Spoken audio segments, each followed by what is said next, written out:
श्री गुरवे नमः। ओम शांति शांति शांति।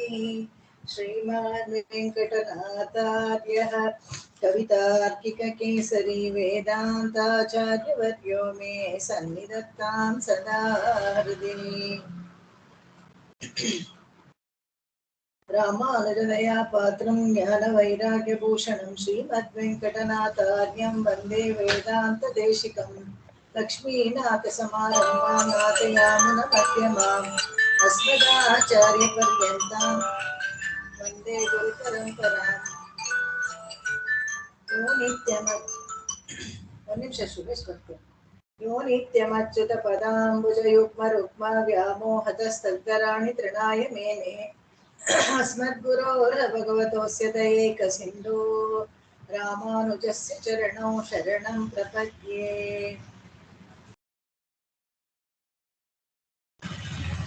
ಒಂದು ನಿಮಿಷ ಬರ್ತೀನಿ.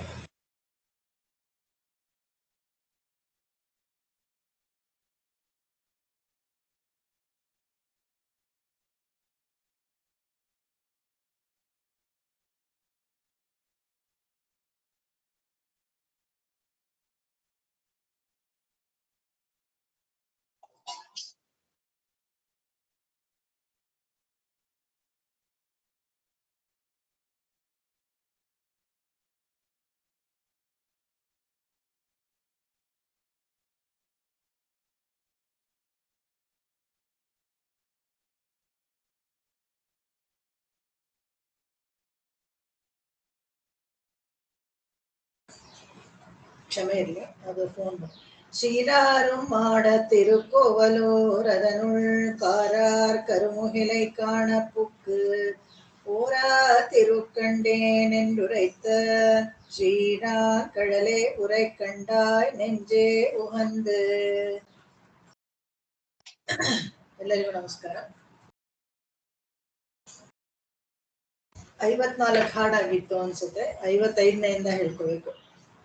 ನಮಸ್ಕಾರ ಸವಿತಾ. ನಮಸ್ಕಾರ. பெரியவரை மார்பில் பெரியவரை மார்பில் பேராரம் பூண்டு பேராரம் பூண்டு கரிய முகில் இடைமின் போல கரிய முகிலிடை மின் போல தெரியுங்கால் பாணொடுங்க வண்டரையும் திரியுங்கால் பானொடுங்க வண்டரையும் பங்கயமே பங்கயமே பங்கய மேற்றி என்ன சொன்னீங்க? பங்கயமே. மத்தவன் தன் நீள் நெடுங்கண் காட்டும் நிறம் மற்றவன் தன் நீள் நெடுங்கண் காட்டும் நிறம் பெரியவரை மார்பில் பேராரம் பூண்டு கரிய முகில் இடைமின் போல தெரியுங்கால் பாணொடுங்க வண்டரையும் பங்கயமே மத்தவன் தன் நீள் நெடுங்கண் காட்டும் நிறம். பெரியவரை மார்பில் பேராரம் பூண்டு கரிய முகிலிடை மின் போல திரியுங்கால் பானொடுங்க வண்டரையும் பங்கயமே மற்றவன் தன் நீள் நெடுங்கண் காட்டும் நிறம்.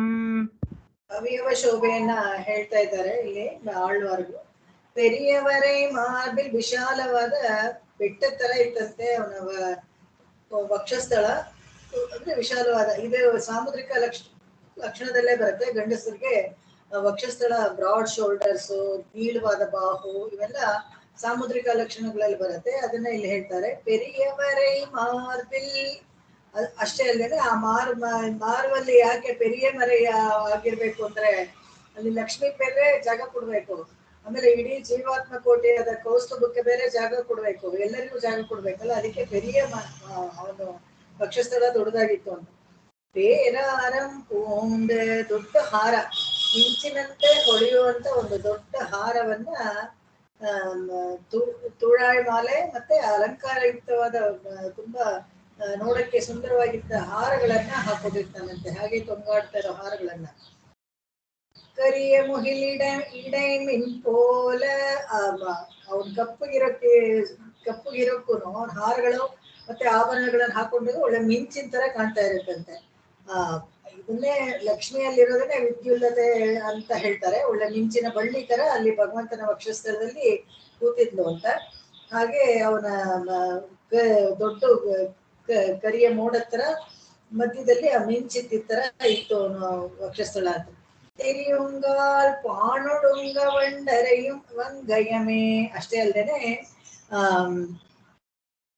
ಇದು ಹಾರಗಳೆಲ್ಲ ಹಾಕೊಂಡಿದ್ವಲ್ಲ, ಮುಖ್ಯವಾಗಿ ಅವನು ಪಂಕಜ ನೇತ್ರ, ಪಂಕಜ ಮಾಲ್ಯ ಇದೆಲ್ಲ ಅವನಿಗೆ ಬ್ರ್ಯಾಂಡೆಡ್ ತಾವರೆ ಮೊಗ್ಗು ಇರುತ್ತಲ್ಲ ಅದರ ಹಾರವನ್ನ ತುಂಬಾ ಇಷ್ಟಪಡ್ತಾನೆ ಭಗವಂತ. ಅದಕ್ಕೆ ಸುತ್ತಲೂ ಈ ದುಂಬಿಗಳು ವಂಡರೆ ಜೇಂಕಾರ ಮಾಡ್ಕೊಂಡು ದುಂಬಿಗಳು ಸುತ್ತಲೂ ಹಾರಾಡ್ತಾ ಇದ್ವಂತೆ. ಯಾಕೆ ಅಂತ ಹೇಳಿದ್ರೆ ಫ್ರೆಶ್ ನಾಣ್ಮಲರ ಅಂತ ಹೇಳ್ತಾರೆ. ಹೊಸದಾಗಿ ಅವತ್ತು ಕಿತ್ತು ಆ ಮಧುಸಿಂಧಿ ಆಗಿರೋ ಹೂಗಳಿಂದ ಓಣಿಸಿ ಹಾರ ಹಾಕಿರೋದು. ಅದಕ್ಕೆ ದುಂಬಿಗಳೆಲ್ಲ ಅದ್ರ ಸುತ್ತಲೂ ಜೇಂಕಾರ ಮಾಡ್ತಾ ಇತ್ತು ಅಂತ.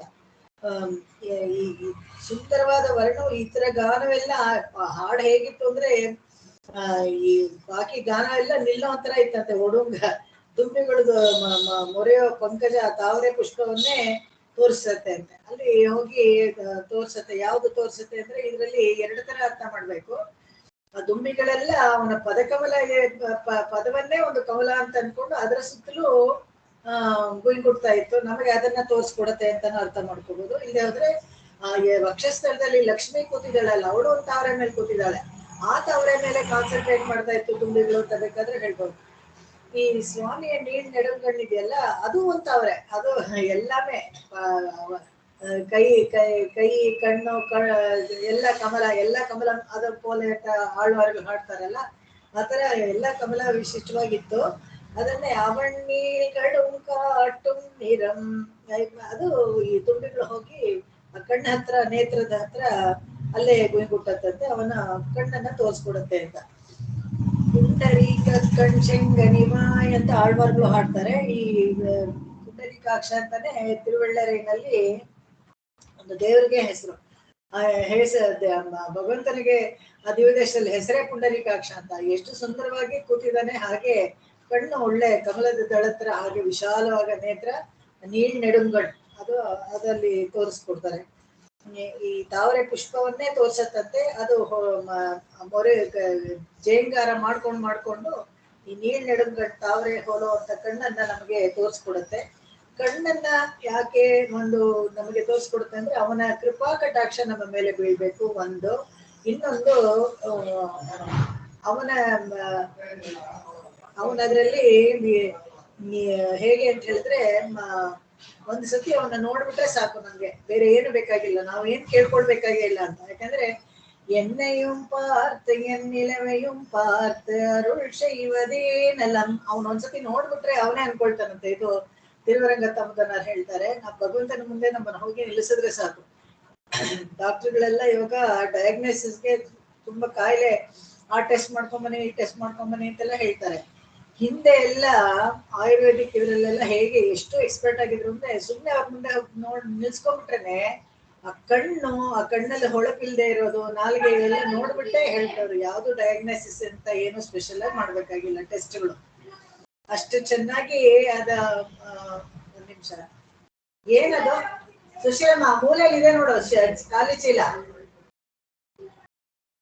ಅಲ್ಲೇ ಇದೆ ನೋಡು, ಕೆಳಗಡೆ ಮೂಲೆಯಲ್ಲಿ.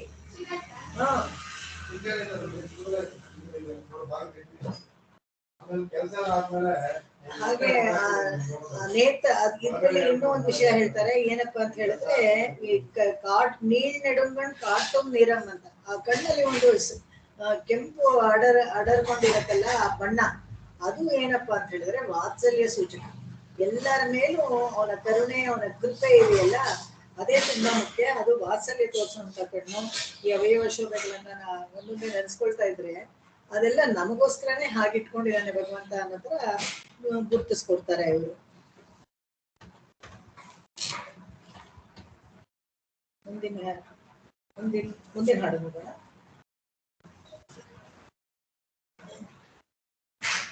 நிறம் வெளிது செய்து நிறம் வெளிது செய்து பசிது கரிது என்று பசிது கரிதென்று இறை உருவம் யாம் அறிவோம் எண்ணில் இறையுருவம் யாம் அறியோம் எண்ணில் நிறை உடைய நாமங்கை தானும் நிறைவுடைய நாமங்கை தானும் நலம் புகழ வல்லவே வள்ளலே நலம் புகழ வள்ளலே பூமங்கை கேழ்வன் பொலிவு பூமங்கை கேழ்வன் பொலிவு நிறம் வெளிது செய்து பசிது ಕರಿದು என்று ಇದು ಕಾಮ ಹಾಕೊಳ್ಬೇಕು. ಬೆಳೆದು ಶೈದು ಅಂದ್ರೆ ಕೆಂಪು, ಪಸಿದು ಅಂದ್ರೆ ಹಸಿರು, ಕರಿದು ಅಂದ್ರೆ ಕಪ್ಪು. நிறம் செய்து பசிது கரிது என்ற இறை உறவம் யாமறிவோம் எண்ணில் இறைவுடைய நாமங்கை தானும் நலம் புகழ வல்லளே பூமங்கை கேழ்வன் பொலிவு. நிறம் வெளிது செய்து பசிது கரிது என்று இறைவுருவம் யாம் அறியோம் எண்ணில் நிறைவுடைய நாமங்கை தானும் நலம் புகழ வல்லலே பூமங்கை கேழ்வன் பொலிவு. பொಲಿವು ಅಂದ್ರೆ ತೇಜಸ್ಸು. ಇವನ ತೇಜಸ್ಸು ಅಪಾರವಾದದ್ದು. ಏನಪ್ಪಾ ಅಂತ ಹೇಳಿದ್ರೆ ಇವನಿಗೊಂದು ವಿಶಿಷ್ಟವಾದ ಒಂದು ಗುಣ ಏನು ಅಂದ್ರೆ ಈ ಶಾಸ್ತ್ರಗಳಲ್ಲೆಲ್ಲ ಹೇಳುತ್ತೆ ಒಂದೊಂದು ಯುಗದಲ್ಲಿ ಒಂದೊಂದು ಬಣದಲ್ಲಿ ಇರ್ತಾನೆ ಅಂತ. ಇದನ್ನೇ ತಿಮ್ಮಂಗೆ ಆಳ್ವಾರು ಇದರಲ್ಲಿ ಹೇಳ್ತಾರೆ. ಯಾವುದು ನುಮ್ಮೈ ತೊಳೆದು ಇದರಲ್ಲಿ ದಶಕದಲ್ಲಿ ಹೇಳ್ತಾರೆ, ಮುನ್ನೆ ವಣ್ಣಂ ಪಾಲಿನ್ ವಣ್ಣಂ ಅಂತ. ಹಿಂದೆ ಕೃತಯುಗದಲ್ಲಿ ಬೆಳ್ಳಿಗೆ ಇದ್ದಂತೆ, ಆಮೇಲೆ ಕೆಂಪುಗಾದ್ನಂತೆ, ಆಮೇಲೆ ಹಸಿರಿಗಾಗ್ತಾನೆ, ಆಮೇಲೆ ಕಲಿಯುಗದಲ್ಲಿ ಕರ್ರಗಾಗ್ತಾನಂತೆ. ಒಂದೊಂದಣ್ಣ ಎನ್ನ ವಣ್ಣಂ ಸೊಲ್ಲಿ ನೀರೇ ಅಂತ ಕೇಳ್ತಾರೆ. ತಿಮ್ಮಂಗೆ ಆಳ್ವಾರ್ಗೆ ಪರಿಮಳ ರಂಗನಾಥನನ್ನ ನೋಡಕ್ ಆಗದೆ ಇರ್ಬೇಕಾದ್ರೆ ಇಂದಳೂರು ಪಾಶ್ರದಲ್ಲಿ ಅಲ್ಲಿ ಹೊರಗಡೆ ಕೂತ್ಕೊಂಡು ಕೇಳ್ತಾ ಇರ್ತಾರೆ, ಮುನ್ನೆ ವಣ್ಣ ಹಿಂದೆ ನೀನು ಹಾಲ್ ಕಲರ್ಗೆ ಇದೆಯಂತೆ, ಆಮೇಲೆ ಕೆಂಪುಗಾದಿ ಅಂತೆ, ಹಸುಗಾದಿ ಅಂತೆ, ಇವಾಗ ಯಾವ ಬಣ್ಣದಲ್ಲಿ ಇದೆಯಾ? ಎನ್ನ ವಣ್ಣಂ ಕಾಟು ಸೊಲ್ಲಿರಿಯ, ಇವಾಗ ಯಾವ ಬಣ್ಣದಲ್ಲಿ ಇದೀರಾ ತೋರಿಸ್ತೀರಾ ನನಗೆ ಅಂತ ಕೇಳ್ತಾರೆ. ಯಾಕಂದ್ರೆ ದೇವಸ್ಥಾನದೊಳಗೆ ಅವ್ರಿಗೆ ಹೋಗಕ್ ಆಗ್ಲಿಲ್ಲ, ಮುಂದಿನ ಊರಿಗೆ ಹೋಗ್ಬೇಕಾಗಿತ್ತು ಅವರು ಅವಸರವಾಗಿ. ಅದಕ್ಕೋಸ್ಕರ ಆತರ ವಾಂಡೆ ಪೂರ್ಣೀರೆ ಅಂತ ಹೇಳ್ಬಿಟ್ಟು ಹೊರಟ್ಬಿಡ್ತಾರೆ ಅವರು. ಇಲ್ಲಿ ಈ 4 ಬಣ್ಣವನ್ನು ಹೇಳ್ತಾರೆ. ಬೆಳಿದು ಶೈದು ಅಂದ್ರೆ ಕೆಂಪು, ಪಸಿದು ಅಂದ್ರೆ ಹಸಿರು, ಕರಿದು ಇರಯುರವಂ ಯಾಮರಿವು ಎಣ್ಣಿಲ್. ಭಗವಂತನ ಬಣ್ಣ ಯಾವುದು ಅಂತ ನಮ್ಗೆ ತಿಳ್ಕೊಳ್ಳಕ್ಕೆ ತುಂಬಾ ಕಷ್ಟ ಅಂತ. ಅವನ ದಿವ್ಯಮಂಗಳ ವಿಗ್ರಹ ಸುಲಭದಲ್ಲಿ ಯಾರಿಗೂ ತಿಳ್ಕೊಳ್ಳಕ್ಕೆ ಆಗೋದಿಲ್ಲ ಅಂತ ಹೇಳ್ತಾರೆ. ನಿರೆ ಉಡೆಯ ಅಂತ ಹೇಳಿದ್ರೆ ಸಂಪೂರ್ಣ ಜ್ಞಾನ ಇರುವ ಸರಸ್ವತಿ ದೇವಿಗೂ ಆಗೋದಿಲ್ಲ ಅಂತ. ನಾಮಂಗೈ ತಾನು ಅವಳು ಕೂಡ ಆಗೋದಿಲ್ಲ ನಿನ್ನನ್ನ ತಿಳ್ಕೊಳಕ್ಕೆ, ಪೂರ್ತಿಯಾಗಿ ಹೊಗಳಕ್ಕೂ ಆಗೋದಿಲ್ಲ, ತಿಳ್ಕೊಳಕ್ಕೂ ಆಗಲ್ಲ. ಆಮೇಲೆ ನೀನು ಪೂಮಂಗೈ ಕೇಳುವನು, ಇವನು ಶ್ರೀಮನ್ ನಾರಾಯಣ ಲಕ್ಷ್ಮಿಯ ಮಾತನ್ನೇ ಕೇಳೋನು, ಪೂಮಂಗೈ ಕೇಳುವನ್ ಅದನ್ನ ಹೇಳ್ತಾರೆ. ಸಾಲಕ್ಕೆ ಇವಳು ಪೂಮಂಗೈ ಕೇಳುವನ್ ಪೊಲಿವು, ಇವನ ಲಕ್ಷ್ಮಿಯ ಮಾತನ್ನು ಕೇಳುವ ಭಗವಂತನ ಪೊಲಿವು ತೇಜಸ್ಸು, ಅವನ ಗುಣಗಳು, ಅವನ ಬಗಗಳನ್ನ ನಾಮಂಗೈ ಯಾರು ಸರಸ್ವತಿ ಕೂಡ ಹೇಳಿ ಮುಗ್ಸೋಕ್ಕಾಗೋದಿಲ್ಲ ಅಂತ.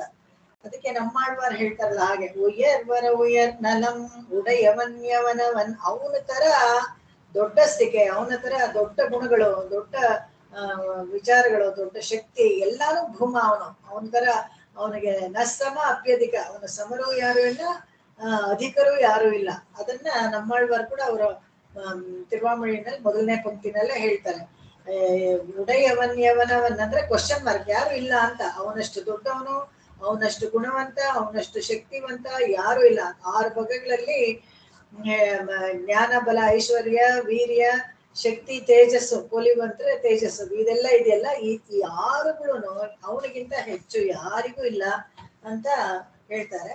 ಇದನ್ನ ಹೇಳಿ ಮುಗ್ಸಕ್ಕೆ ನಾಮಂಗೈ ಅಂದ್ರೆ ಸರಸ್ವತಿ ಕೂಡ ಆಗುದಿಲ್ಲ ಅಂತ ಹೇಳ್ತಾರೆ. ಮುಂದಿನ ಹಾಡು ಹೋಗೋಣ. பொலிந்திருண்ட கார்வானில் பொலிந்திருண்ட கார்வானில் பின்னே போல் தோன்றி பின்னே போல் தோன்றி மலிந்து திருயிருண்ட மார்பன் அலிந்த திருவிருந்த மார்பன் பொலிந்த கருடன் மேல் கொண்ட பொலிந்த கருடன் மேல் கொண்ட கரியான் கடலே கரியான் கழலே தெருள் தன்மேல் கண்டாய் தெளி தெருள் தன்மேல் கண்டாய் தெளி பொலிந்து இருண்ட கார்வானில் மின்னே போல் தோன்றி மலிந்து திருயிருந்த மார்பன் பொலிந்த கருடன் மேல் கொண்ட கரியான் கழலே தெருள் தன்மேல் கண்டாய் தெளி பொலிந்திருண்ட கார்வானில் மின்னே போல் தோன்றி மலிந்து திருயிருந்த மார்பன் பொலிந்த கருடன் மேல் கொண்ட கரியான் கழலே தெருள் தன்மேல் கண்டாய் தெளி. ಭಗವಂತನನ್ನ ಫಸ್ಟ್ ಈ ಆಳ್ವಾರೆ ತಾನೆ ನೋಡೋದು. ಆ ಮೂರು ಇದ್ರಲ್ಲಿ ದೇಹಳೀಶ ಇಡೆಕೈನಲ್ಲಿದ್ದಾಗ ಅವ್ರು ಏನ್ ನೋಡ್ತಾರೆ, ತಿರುಕಂಡೇನ್ ಪೊನ್ಮೇನಿ ಕಂಡೇನ್. ಆ ಕತ್ಲಲ್ಲಿ ಬೇರೆ ಏನು ಕಾಣಿಸೋದಿಲ್ಲ, ಬರೀ ಲಕ್ಷ್ಮಿ ಕಾಣಿಸ್ತಾಳೆ. ಅದನ್ನೇ ಒಲಿಂದಿರುಂಡ ಕಾರ್ವಾನಿಲ್, ದಟ್ಟವಾದ ಕಪ್ಪುಗಾದ ಮೋಡಗಳಲ್ಲಿ ಇರುವಂತ ಆಕಾಶದಲ್ಲಿ ಮಿನ್ನೆ ಪೋಲ್ ತೋನ್ರಿ, ಮಿಂಚಿನಂತೆ ಹೊಳೆದು ಬಂದೆ ಅಂತ ಭಗವಂತ. ಹೇಗೆ ಅಂದ್ರೆ ಅವ್ನು ಬರೋದು ಅದನ್ನು ಗೊತ್ತು ಹೇಳ್ತಾರೆ. ಹೇಗೆ ಅಂದ್ರೆ ಗರುಡನ್ ಮೇಲ್ ಕೊಂಡ, ಇವನ್ ಬ್ರ್ಯಾಂಡ್, ಅವನು ಗರುಡ ವಾಹನ ಆಗಿ ಬರ್ತಾನೆ. ಇದೇ ತರ ಗರುಡ ವಾಹನ ಬಂದಾಗ ಪೆರಿಯಾಳ್ವಾರ್ ಕೂಡ ತುಂಬಾ ಸಂತೋಷ ಪಟ್ಟು ಪಲ್ಲಾಂಡ್ ಹಾಡ್ತಾರೆ.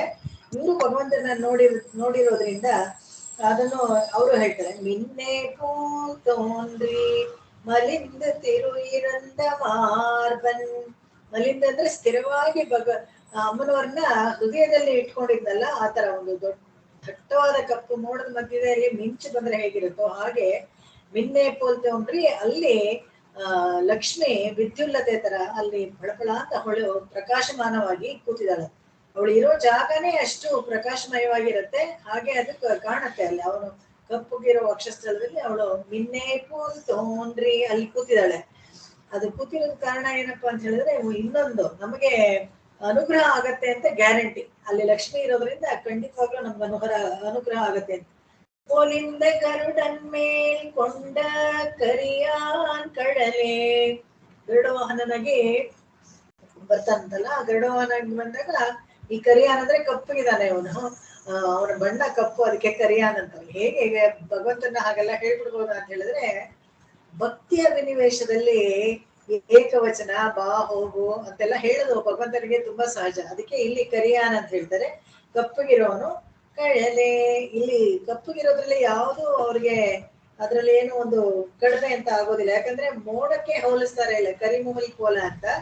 ಮೋಡಗಳ ಕಪ್ಪಗಿದ್ರೆ ನಮಗೆ ಇರುಂಡ ಅಂಬುದಂ ಕೋಲೆ ಅಂತ ಹೇಳ್ತಾರಲ್ಲ, ಇದರಲ್ಲಿ ಅಷ್ಟಭುಜಗಳನ್ನ ವರ್ಣಿಸ್ಬೇಕಾದ್ರೆ ಕೂಡ ತಿರುಮಂಗೈ ಆಳ್ವಾರ್ ಅದೇ ತರ ಹೇಳ್ತಾರೆ. ಕಪ್ಪು ಮೋಡ ತರ ಇದ್ದ ಅಂತ, ಹಾಗೆ ಅಷ್ಟಭುಜಗಳು ಎಲ್ಲ ಹಡ್ಕೊಂಡಿದ್ದಾಗ ಎರಡು ಅಂಬುದಂ ಕೋಲ್ ಇರುತ್ತ ಅಂತಾನೆ ಹೇಳುದು ಭಗವಂತನ. ಯಾಕಂದ್ರೆ ಮಳೆ ಬರ್ಬೇಕಾದ್ರೆ ನಮಗೆ ಮೋಡಗಳು ಕಪ್ಪುಗೆ ಇರ್ಬೇಕು, ಬೆಳ್ಳಗೆ ಮುಗಿಲು ನೋಡಕ್ಕೆ ನೀಲಿ ಗಗನದಲ್ಲಿ ಚೆನ್ನಾಗಿರತ್ತೆ ಹೊರತು ಅದರಿಂದ ನಮ್ಗೆ ವರ್ಷ ಏನು ಸಿಗೋದಿಲ್ಲ. ನಮ್ಗೆ ಅದ್ರ ಆಗ್ಬೇಕಾದ್ರೆ ಇವನು ಕಪ್ಪಗಿದ್ರು ಒಳ್ಳೇದೇ. ಅದು ಕರಿಯಾನ್ ಕಳೆಲೆ ಅವನ ಕಾಲು, ಅವನ ಪಾದಗಳೇ ನಮ್ಗೆ ತುಂಬಾ ಮುಖ್ಯ. ಅದನ್ನೇ ನಾವು ಆಶ್ರಯ ಮಾಡ್ಬೇಕು. ತೆರುಳ್ ತನ್ಮೇಲ್ ಕಂಡಾಯ್ ತೆಳಿ ಅಂತ. ಇದಕ್ಕೆ ಹೇಗೆ ಭಗವಂತನ ಅರ್ಥ ಮಾಡ್ಕೊಳ್ಳೋದ್ರೆ, ಜ್ಞಾನಕ್ಕಿಂತ ಮೇಲ್ಪಟ್ಟ ವಿಷಯ ಇದು, ಭಕ್ತಿಗೆ ಸಂಬಂಧಪಟ್ಟ ವಿಷಯ, ಅದರಿಂದನೇ ಅರ್ಥ ಆಗೋದು ಅಂತ. ಹೇಗೆ ಹೇಳಿ ಮುಗ್ಸಕ್ಕಾಗೋದಿಲ್ಲ. ಇವಾಗ ಭಗವಂತನನ್ನ ಹೊಗಳಿ, ಭಗವಂತನನ್ನ ಹಾಡಿ, ವೇದಗಳು ಹುಡ್ಕೊಂಡು ಹೋಗುತ್ತೆ, ಮುಗ್ಸಕ್ಕಾಗೋದಿಲ್ಲ. ಜ್ಞಾನದಿಂದ ಭಗವಂತನ ತಿಳ್ಕೊತೀನಿ ಅಂದ್ರೆ ಆಗೋದಿಲ್ಲ, ಭಕ್ತಿಯಿಂದ ತಿಳ್ಕೊಳ್ಬೇಕು ಅಂತ ಹೇಳ್ತಾರೆ ಆಳ್ವಾರು. ತೆರುಳ್ ತನ್ಮೇಲ್, ಅದಕ್ಕಿಂತ ಮೇಲೆ, ಜ್ಞಾನಕ್ಕಿಂತ ಮೇಲೆ ಒಂದು ವಿಷಯ ಇದು, ಭಕ್ತಿಗೆ ಸಂಬಂಧಪಟ್ಟಿದ್ದು. ಅವಾಗ್ಲೇ ನಮ್ಗೆ ಅರ್ಥ ಆಗೋದು ಭಗವಂತನ ಕಂಡಾಯ್ ತಿಳಿ. ಇದ್ರಲ್ಲಿ ಯಾಕೆ ಈ ತರ ಹೇಳಿದ್ರು ಅಂತ ಹೇಳಿದ್ರೆ, ಅಲ್ಲಿ ನಾವು ಇಡೇ ಕೈನಲ್ಲಿ ನೋಡಿದ್ವಿ ಅಂತ ಹೇಳಿದ್ವಿ ಆಳ್ವಾರ್ನ. ಆಳ್ವಾರು ಭಗವಂತನ ನೋಡಿದ್ರು ಅಂತ ಹೇಳಿದ್ರು. ಸರಿ, ನೋಡಿದ್ರೆ ಹೇಗೆ? ಕಣ್ಣೆ ಕೊನ್ನೆನೆ ಕಣ್ಣೆ ಅಂತ ಹೇಳಿದ್ರು. ಮತ್ತೆ ಅಲ್ಲಿ ಗರುಡ ವಾಹನ ಬಂದ ಅಲ್ಲಿ ನಿಂತ್ಕೊಂಡಿದ್ದ ಲಕ್ಷ್ಮಿ ಇತ್ತು ಅಂತ ಹೇಳಿದ್ರೆ, ಆತರ ಒಂದು ಚಮತ್ಕಾರವಾದ ದೃಶ್ಯ ಭಗವಂತ ಮಾತ್ರನೇ ತೋರ್ಸಕ್ಕಾಗತ್ತೆ. ಅವನು ವಕ್ಷಸ್ಥಳದಲ್ಲಿ ಲಕ್ಷ್ಮಿ ಸಮೇತನಾಗೂ ಒಂದು ದೃಶ್ಯ ತೋರಿಸಿರ್ಬೋದು, ಗರುಡ ವಾಹನನಾಗೆ ಕೂಡ ಒಂದು ದೃಶ್ಯ ತೋರಿಸಿರ್ಬೋದು. ಅದಕ್ಕೆ ಅಲ್ಲಿ ಇವರು ಹಾಡ್ತಾ ಇದ್ದಾನೆ. ಅದಕ್ಕೆ ಇದು ಈ ಕ್ವಶನ್ ಮಾಡ್ಬೇಕಾದ್ರೆ ಲಾಜಿಕ್ ಸಿಗಲ್ಲ ಅವನು ನಮ್ಗೆ. ಅದನ್ನ ಇಲ್ಲಿ ಹೇಳ್ತಾರೆ ಅವರು, ತೆರುಳ್ ತನ್ಮೇಲ್ ಕಂಡಾಯ್ ತಿಳಿ. ಇದು ಜ್ಞಾನದಿಂದ ತಿಳ್ಕೊಂಡ್ಬಿಡ್ತೇನೆ ಅಂತ ಹೇಳಿದ್ರೆ ಅದಕ್ಕಿಂತ ಒಂದು ಮೇಲ್ಪಟ್ಟ ವಿಷಯ ಇದು. ಅದಕ್ಕಿಂತ ಮೇಲ್ಪಟ್ಟ ವಿಷಯ ಯಾವುದು ಅಂತ ಹೇಳಿದ್ರೆ ಭಕ್ತಿಗೆ ಸಂಬಂಧಿಸಿದ್ದು. ಯಾರಾದ್ರೂ ಭಕ್ತ ಬಾಂಧವರಿಗೆ ಹೇಳಿದ್ರೆ ಅವ್ರು ಒಪ್ಕೊಳ್ತಾರೆ, ಹೌದು ಅಲ್ಲೇ ನಿಂತ್ಕೊಂಡು ಎಲ್ಲಾ ತರ ತೋರಿಸ್ತಾ, ಬೇಕಾದ್ರೆ ವಿಶ್ವರೂಪನ ತೋರಿಸ್ತಾ ಅಂತ ಹೇಳಿದ್ರೆ ಓಕೆ, ಅವ್ನು ತೋರಿಸಿದ್ರೆ ಅವನಿಗೆ ಸಾಧ್ಯ, ಅಷ್ಟೇ ಜಾಗದಲ್ಲಿ ಏನ್ ಬೇಕಾದ್ರೂ ಅವ್ನು ಮಾಡ್ತಾನೆ. ಅವನಿಗೆ ಆ ಸಾಮರ್ಥ್ಯ ಇದೆ, ಭಗವಂತನಿಗೆ ಅಘಟಿತ ಘಟನಾ ಸಾಮರ್ಥ್ಯ ಇರೋದ್ರಿಂದ ಇಲ್ಲಿಂದಲೇ ತಿಳಿ ಅಂತ ಹೇಳ್ತಾರೆ. ನೀ ತಿಳ್ಕೊ, ಭಕ್ತಿಗಿಂತ ಜ್ಞಾನಕ್ಕಿಂತ ಹೆಚ್ಚಿನ ವಿಷಯ ಇದು. ಓದ್ಬಿಟ್ಟೆ, ತಿಳ್ಕೊಂಡೆ, ಶಾಸ್ತ್ರಗಳಲ್ಲಿ ಇದ್ರ ಮೂಲಕ, ವೇದದ ಮೂಲಕ ಭಗವಂತನ ತಿಳ್ಕೊಂಡೆ ಅಂದ್ರೆ ಅದು ಖಂಡಿತ ಸಾಧ್ಯ ಇಲ್ಲ. ಅದಕ್ಕಿಂತ ಹೆಚ್ಚಿನ ವಿಷಯ ಇದು ಅಂತ ಹೇಳ್ತಾರೆ. ಮುಂದಿನ ಹಾಡು. ತೆಳಿಂದ ಶಿಲಾತಲತ್ತಿನ್ಮೇಲ್, தெளிந்த சிலாதலத்தின்மேல் இருந்த மந்தி இருந்த மந்தி அழிந்த கடுவனையே நோக்கி, அழிந்த கடுவனையே நோக்கி, விளங்கிய வன்மதியின் தாயென்னும், விளங்கிய வெண்மதியம் தாயென்னும் வேங்கடமே. வேங்கடமே. வெண்மதி இல்லையா, அது வன்மதின்னு போட்டிருக்காங்க, கரெக்ஷன். வெண்மதியம். ಓಕೆ, வெண்மதி அது இது ಚಂದ್ರನಿಗೆ ಹೇಳೋದು. மேலொரு நாள் மண்மதியில் கொண்டு வந்தான் வாழ்வு, மேலொரு நாள் மண்மதியில் கொண்டு வந்தான் வாழ்வு, ஒளிந்த சிலாதலத்தின் மேல் இருந்த மந்தி அழிந்த கடுவனையே நோக்கி, விளங்கிய வெண்மதியின் வெண்மதியந்தா என்னும் வேங்கடமே. மேலொரு நாள் மண்மதியில் கொண்டு வந்தான் வாழ்வு.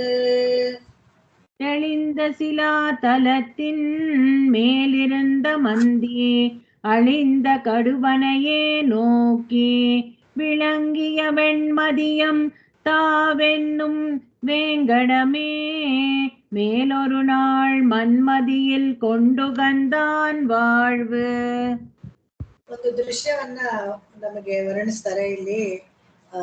ತಿರುಪತಿ ಬೆಟ್ಟದ ಮೇಲೆ ಒಂದು ಎತ್ತರವಾದ ಶಿಖರದ ಮೇಲೆ ಒಂದು ಹೆಣ್ಣು ಕೋತಿ, ಮಂದಿ ಅಂದ್ರೆ ಹೆಣ್ಣು ಕಪಿ, ಅದು ಕುಳಿತು ಅಳಿಂದ ಗಡುವನೆ, ಅಳಿಂದ ಅಂತ ಹೇಳಿದ್ರೆ ತನ್ನ ಮೇಲೆ ಪ್ರೀತಿ ಇರೋ ಒಂದು ಗಂಡು ಕೋತಿಗೆ ತೋರಿಸ್ತಾ ಇದೆ ಅಂತ. ಏನಂದ್ರೆ ವಿಳಂಗಿಯ, ಅಲ್ಲಿ ತುಂಬಾ ಪ್ರಕಾಶಮಾನವಾಗಿ ಬೆಳಗ್ತಾ ಇದ್ದಾನಲ್ಲ ಚಂದ್ರಮಂಡಲ, ಚಂದ್ರನನ್ನ ತೋರಿಸ್ಬಿಟ್ಟು ವೆಣ್ಮದಿ ಅದನ್ನ ತಂದ್ಕೊಡು ನನಗೆ ಅಂತ ತೋರಿಸ್ತಾ ಇದೆ ಅಂತ. ಇದೆಲ್ಲ ಕವಿ ಸಮಯ ಅಂತ ಹೇಳ್ಬೇಕು ನಾವು. ಆ ಕವಿಗೆ ಈ ತರ ಎಲ್ಲ ಅನ್ಸತ್ತೆ. ಆ ಕೋತಿ ಅಲ್ಲಿ ಕೂತಿರೋದು ನೋಡಿದ್ರೆ ಅದನ್ನ ತಂದ್ಕೊಡು ಅಂತ ಕೈ ಬೀಸಿ ಕೇಳ್ತಾ ಇದೇನೋ ಅಂತ ಅನ್ಸತ್ತಂತೆ. ಇದು ವೇಂಗಡಮೆ. ಇದನ್ನ ಸಾಮಾನ್ಯವಾಗಿ ಈ ದೃಶ್ಯ ಎಲ್ಲ ಕಡೆ ನಾವು ನೋಡ್ಬೋದು. ಹೇಗೆಂದ್ರೆ ಪ್ರಾಣಿಗಳು ಸಮೃದ್ಧಿಯಾಗಿದ್ದಾಗ ಅಲ್ಲೆಲ್ಲ ಸಸ್ಯ ತರುಲತೆಗಳು ಎಲ್ಲ ಸಮೃದ್ಧಿಯಾಗಿದೆ ಅಂತ ಅರ್ಥ. ಕಪಿಗಳು ಹೇರಳವಾಗಿದೆ ಅಂತ ಹೇಳಿದ್ರೆ ಹಣ್ಣು ಬಿಡೋ ಗಿಡಗಳು ಮರಗಳು ಎಲ್ಲ ತುಂಬಾ ಇತ್ತು ಅಂತಾನೆ ಅರ್ಥ. ಸೊ ಆ ಪ್ರಕೃತಿ ಸೌಂದರ್ಯವನ್ನು ವರ್ಣಿಸೋಕೆ ಇದನ್ನ ಉಪಯೋಗಿಸ್ಕೊಳ್ತಾರೆ. ಅದು ವೆಣ್ಮದಿ ಅಂತ ಅನ್ನತ್ತೆ. ವೆಣ್ಮದಿ ಅಂತ ಹೇಳಿದ್ರೆ ಏನೋ ಹತ್ರದಲ್ಲಿದೇನೋ ಅದು ಚಂದ್ರಮಂಡಲ, ಚಂದ್ರನನ್ನ ಒಂದು ಹಣ್ಣು ಅಂದ್ಕೊಂಡು ಅದನ್ನ ತಂದು ನನಗೆ ಕೊಡು ಅಂತ ಕೇಳ್ತಾ ಇದೆ ಅಂತ. ರಸಿಕತೆ, ಆ ಕಪಿಗಳು ಕೂಡ ಅಷ್ಟು ಪ್ರೀತಿ ರಸಿಕತೆ ಎಲ್ಲ ಇರುವಂತ ವೇಂಕಡಮೆ, ಆ ವಿಶಿಷ್ಟವಾದ ತಿರುಪತಿ ಬೆಟ್ಟವನ್ನ, ಆ ಸ್ಥಳದ ಮಹಿಮೆಯನ್ನ, ತೀರ್ಥಕ್ಷೇತ್ರದ ಮಹಿಮೆಯನ್ನ ಇಲ್ಲಿ ಕೊಂಡಾಡ್ತಾರೆ. ಮೇಲ್ಮರುನಾಳ್ ಮಣ್ಮದಿயில் ಕೊಂಡು ಹಂದಾನ್ வாழ்வு. ಈ ಹಿಂದೆ ಯಾರಪ್ಪ ಅಂತ ಹೇಳಿದ್ರೆ, ಈ ತಿರುಪತಿ ಕ್ಷೇತ್ರದಲ್ಲಿರೋ ತಿರುವೆಂಕಟಮುಡಿಯ ಮಣ್ಮದಿயில் ಅಂದ್ರೆ ಮಣ್ಣನ್ನ, ಈ ಭೂಮಿಯನ್ನ ಮದಿயில் ಕೊಂಡು ತುಂಬಾ ಚತುರತೆಯನ್ನ ಉಪಯೋಗಿಸ್ತಾನಂತೆ. ಚತುರೋಪಾಯಗಳಂತ ಹೇಳ್ತೀವಲ್ಲ, ಆತರ ತುಂಬಾ ಚತುರನಾಗಿ ಚಿಕ್ಕ ಒಂದು ಸ್ವರೂಪವನ್ನ ತೆಗೆದುಕೊಂಡು ಬಂದು ದಾನವನ್ನ ಕೇಳ್ತಾನೆ. ಮೋಸ ಹೋಗ್ಬಿಡ್ತಾನೆ ಬಲಿ ಚಕ್ರವರ್ತಿ ಮೋಸ ಹೋಗ್ಬಿಡ್ತಾನೆ. ಸ್ವಾಧೀನಪಡಿಸ್ಕೊಂಡು ಭೂದೇವಿಯನ್ನ ಸಂತೋಷ ಪಡಿಸಿದಂತೆ. ಯಾರಿಗೆ ಸಂತೋಷ ಆಯ್ತು ಅಂದ್ರೆ, ಭೂದೇವಿಗೂ ಸಂತೋಷ ಆಯ್ತು, ತನ್ನ ತಾಯಿಗೂ ಸಂತೋಷ ಆಯ್ತು ಇದರಿಂದ. ಅದಕ್ಕೆ ಅಲ್ಲಿ ಏನ್ ಹೇಳ್ತಾರೆ, ಮದಿಗಿಲ್ ಕೊಂಡು ಹಂದ. ಬೇರೆಯವರಿಗೆ ಸಂತೋಷ ಆದ್ರೆ ಇವನು ಹಂದ, ಇವನಿಗೆ ಅಂತ ಏನೋ ಅವ್ನು ಪಡ್ಕೊಳ್ಳಲ್ಲ, ನಮ್ಮಮ್ಮ ಹೇಳಿ ಕೆಲಸ ಮಾಡದ್ನಲ್ಲ ಅಂತ ಅದೊಂದು ಸಂತೋಷ. ಅದರಿಂದ ಡೈರೆಕ್ಟ್ ಆಗಿ ಅವ್ನಿಗೇನು ಪ್ರಯೋಜನ ಇಲ್ಲ, ಆದ್ರೆ ನಮ್ಮಮ್ಮನಿಗೆ ಸಂತೋಷ ಆಯ್ತಲ್ಲ ಅದಕ್ಕೆ ಇವನಿಗೆ ಸಂತೋಷ. ಆಶ್ರಿತರಿಗೆ ಒಂದು ಒಳ್ಳೇದ್ ಮಾಡಿದ್ರೆ ಭಗವಂತನ ಹಂದ, ಅವನಿಗೆ ಸಂತೋಷ. ಆತರ ವಾಳ್ವ ಇದೆಯಲ್ಲ, ವಾಳ್ವ ಅಂದ್ರೆ ಈ ಜಾಗ. ಈ ತಿರುಪತಿ ಬೆಟ್ಟ ಬೇರೆ ಯಾವ್ದು ಅಲ್ಲ. ಹಿಂದೆ ಒಂದು ದಿವಸ ವಾಮನನಾಗಿ ಭೂಮಿಯನ್ನ ದಾನ ಪಡ್ಕೊಂಡಲ್ಲ, ಅವನು ಇದ್ದಿದ್ದ ಕ್ಷೇತ್ರ, ಅವನದೇ ಇದು ಈ ಕ್ಷೇತ್ರ ಅಂತ ಹೇಳ್ತೀನಿ. ಈ ಕಪಿಗಳು ಏನಾದ್ರೂ ಕೇಳೋದು ಮಾಡೋದು ಅದನ್ನೆಲ್ಲ ಹೇಗೆ ಪೇಯಾಡೋರು ಕೇಳ್ಕೊಳ್ತಾರೆ ಅಂತ ಹೇಳಿದ್ರೆ, ಸಾಧಾರಣವಾಗಿ ನಮ್ಗೆ ತುಂಬಾ ಪ್ರೀತಿ ಇರೋರು ಜೊತೆಗಿದ್ದಾಗ, ಅದ್ರಲ್ಲೂ ಏಕಾಂತದಲ್ಲಿ ಇದ್ರೆ ಏನಾದ್ರೂ ಅಲ್ಲಿ ಒಂದು ಡಿಮಾಂಡ್ ಬರುತ್ತೆ ಅಂತ. ಇದನ್ನೇ ಇದು ರಾಮಾಯಣದಲ್ಲೂ ಕೂಡ ನಾವು ನೋಡ್ಬೋದು. ಈ ಸಂಗತಿ ಅರಣ್ಯದಲ್ಲಿದ್ದಾಗ ಏನೇನೋ ಕೇಳ್ತಾ ಇದ್ಲಂತೆ, ಯಾವ್ದೋ ಒಂದು ಹೂವೋ ಯಾವ್ದೋ ಹಣ್ಣೋ ಏನೋ ತಂದ್ಕೊಡು ಅಂತ. ಅದೇ ತರ ಅಸ್ಮಿನ್ಮಯ ಸಾರ್ಧಂ ಎಂದು ಸೀತಾ ರಾಮನಿಗೆ ಏನ್ ಮಾಡ್ತಾಳೆ, ಇದ್ದಕ್ಕಿದ್ದಂತೆ ಯಾವ್ದೋ ಒಂದು ಚಿನ್ನದ ಜಿಂಕೆ ಬೇಕು ಅಂತ ಕೇಳ್ತಾಳಂತ. ಆತರ ಈ ಕಪಿಗಳು ಅಷ್ಟೇನೆ, ಸಿಗದೇ ಇರೋಂತ ಒಂದು ನಿಜವಾದ ಅಲ್ಲದೆ ಇರೋಂತ ಒಂದು ಜಿಂಕೆಯನ್ನ ಸೀತೆ ಹೇಗೆ ಕೇಳಿದ್ಲು, ಕೈಗೆ ಎಟಕದೇ ಇರೋಂತ ಒಂದು ಚಂದ್ರವನನ್ನ ಕೇಳ್ತು ಅಂತ ವ್ಯಾಖ್ಯಾತಕಾರರು ವಿವರಿಸುವಾಗ ಅದನ್ನ ಹೇಳ್ತಾರೆ. ಮುಂದಿನ ಹಾಡು. வாழும் வகையறிந்தேன் அறிந்தேன் மை போல் நெடுவரைவாய் தாழும் மருவி போல் தான் கிடப்ப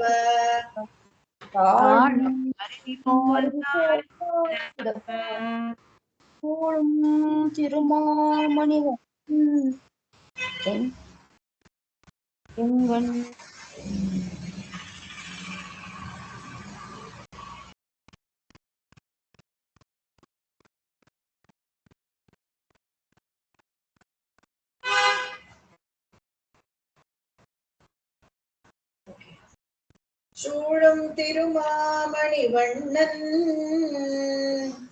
சூழும் திருமாமணி வண்ணன் செங்கண்மால் எங்கள் பெருமானடி சேரப் பெற்று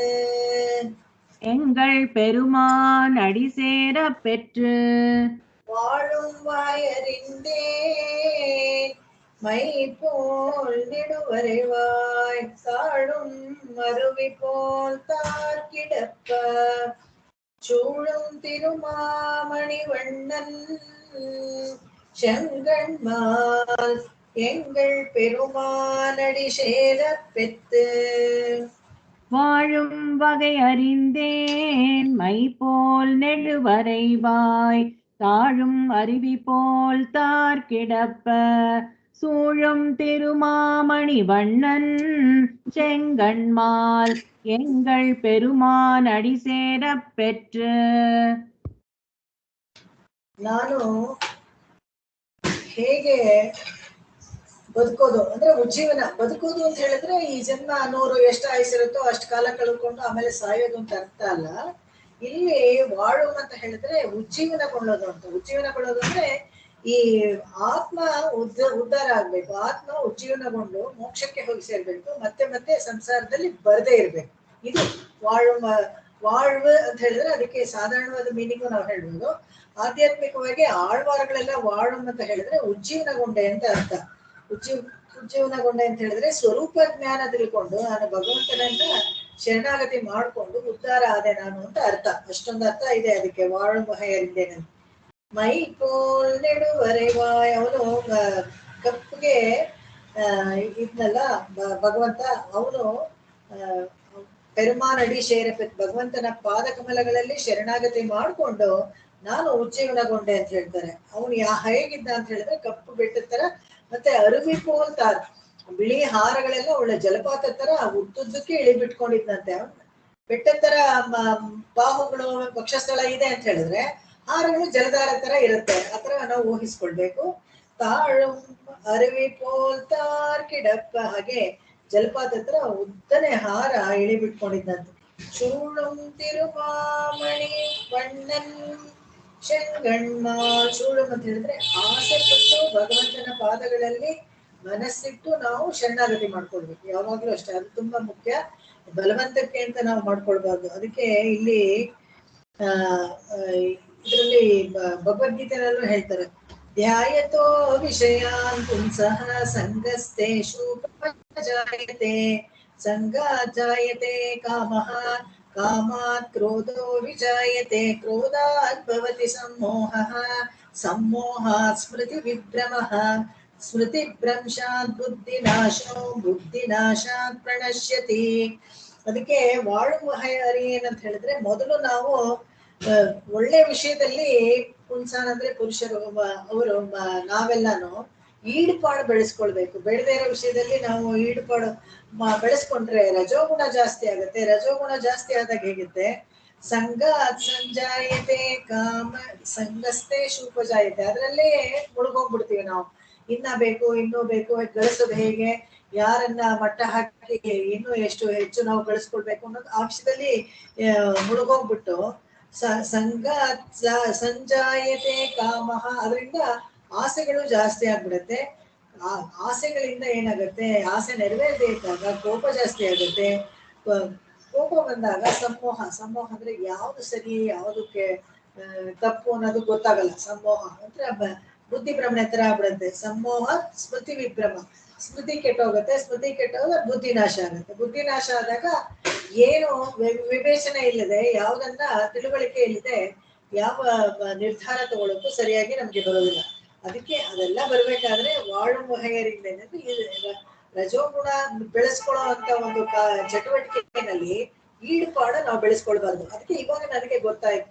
ಯಾಕೆಂದ್ರೆ ಭಗವಂತನ ಪಾದಗಳಲ್ಲಿ ನಾವು ಯಾವಾಗ ಶರಣರಾಗ್ತೀವೋ, ತಿರುಮಾಮಣಿವಣ್ಣನ್ ಶೆಂಗಣ್ಮಾಲ್, ಇವನು ಇವನ ಮೈ ಬಣ್ಣ ಹಾಗೇನೆ ಇವನು ಶೆಂಗಣ್ಮಾಲ್, ಇವನ ಕೃಪೆನೂ ಇದೆ, ಎರಡೂ ಇದೆ. ಅನುಗ್ರಹಶಾಲಿ, ಶಕ್ತಿಶಾಲಿ, ಕೃಪೆನೂ ಇದೆ. ಇವನ ಪಾದಗಳಲ್ಲಿ ನಾವು ಶರಣಾದ್ರೆ ಖಂಡಿತವಾಗ್ಲೂ ನಾವು ಉಜ್ಜೀವ ಆಗೋದು ನಿಶ್ಚಯ. ಇದರಲ್ಲಿ ಸಂದೇಹನೇ ಇಲ್ಲ ಅಂತ ಹೇಳ್ತಾರೆ. ಮುಂದಿನ ನೋಡ್ಬೋದು.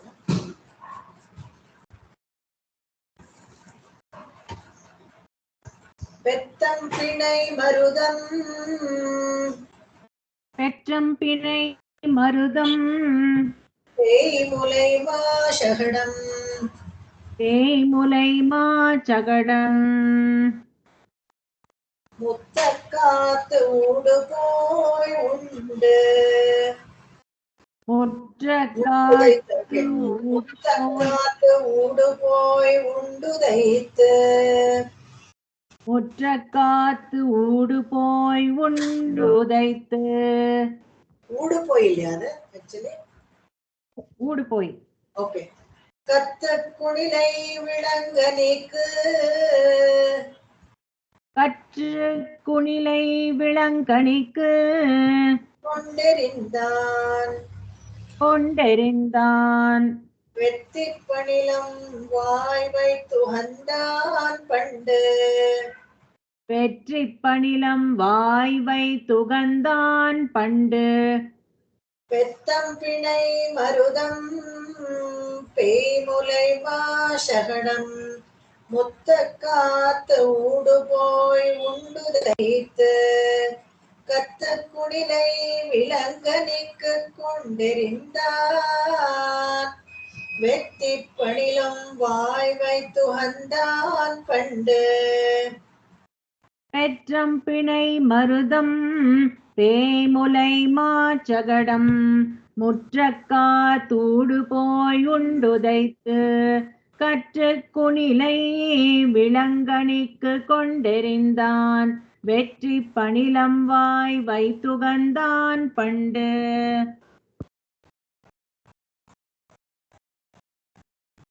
ಪೆತ್ತಮ್ ಅಂದ್ರೆ ಪೆತ್ತಮ್ಮೆ ತುಣ್ಣಂ ಕುಲത്തിൽ ಪಿರಂದ ಆಂಡೋಳು ಹೇಳ್ತದ. ಪೆತ್ತಮ್ ಅಂತ ಹೇಳಿದ್ರೆ ಈ ಹಸುಗಳು ವೃಷ್ಣಿ ವೃಷ್ಣಿ ವಂಶದಲ್ಲಿ ಬಂದಿಯಲ್ಲ, ಆ ವೃಷ್ಣಿ ಹಸುಗಳನ್ನ ಉತ್ತಮ್ ಕಾತು ಒಂದು ಬಿಡದೆ ಒಟ್ಟಿಗೆ ಕಾಪಾಡ್ತಾನಂತೆ. ಹಸುಗಳನ್ನ ವಾಪಸ್ ಮೇಯಿಸ್ಕೊಂಡ್ ಬರ್ಬೇಕಾದ್ರೆ ಗೋಪಾಲಕರಿಗೆ ಕೆಲಸ ಏನಪ್ಪಾ ಅಂತ ಹೇಳಿದ್ರೆ, ಒಂದು ಹಸು ಒಂದು ಕರುನು ಕಡಿಮೆ ಆಗ್ದಂಗೆ ಮನೆಗೆ ಜವಾಬ್ದಾರಿಯಿಂದ ತಂದು ಸೇರಿಸ್ಬೇಕು. ಇದರಲ್ಲಿ ಒಂದು ಸ್ವಾಪದೇಶವನ್ನ ಅಡಗಿಸಿದೆ. ಹೇಗಿದೆ ಅಂತ ಹೇಳಿದ್ರೆ, ಎಲ್ಲ ಬದ್ಧ ಚೇತನರನ್ನ ಒಬ್ರನ್ನೂ ಬಿಡದೆ ಮತ್ತೆ ವೈಕುಂಠಕ್ಕೆ ಅವನು ಕರ್ಕೊಂಡು ಹೋಗ್ಬೇಕು. ನೋಡಿ, ಹಸು ಮೇಯಿಸ್ತೀಯ ಅಂತ ಕೇಳ್ತೀವಲ್ಲ, ಹಸು ಮೇಯಿಸೋ ಕೆಲಸ ಏನು ಸುಲಭ ಅಲ್ಲ. ಯಾಕಂದ್ರೆ ನಾವೆಲ್ಲ ಸಂಸಾರದಲ್ಲಿ ಎಷ್ಟು ಈಡುಪಾಡು ಇರುತ್ತೆ ಅಂದ್ರೆ, ನಮ್ಮನ್ನ ಅಟ್ಟಿಸ್ಕೊಂಡು ಹೊಡ್ಕೊಂಡು ಹೋಗ್ಬೇಕು, ಇಲ್ದಾದ್ರೆ ಇಲ್ಲೇ ಇದ್ಬಿಡ್ತೀವಿ ನಾವು. ಆ ತರದವ್ರನ್ನೆಲ್ಲ ಒಂದು ಬಿಡದೆ ಪಿಣೈ ಮರುದಂ ಅದು ಈ ಹಾಡಲ್ಲಿ ಪೆತ್ತಮ್ಮ ಒಂದೊಂದಕ್ಕೂ ಈ ಕೆಳಗಿನ ಸೆಕೆಂಡ್ ಲೈನ್ ಅಲ್ಲಿ ಅದರದ್ದು ವರ್ಕ್ ಕೊಟ್ಟಿದ್ದಾರೆ, ಅದ್ರ ಕೆಲಸ ಮಾಡುವಂತದ್ದು.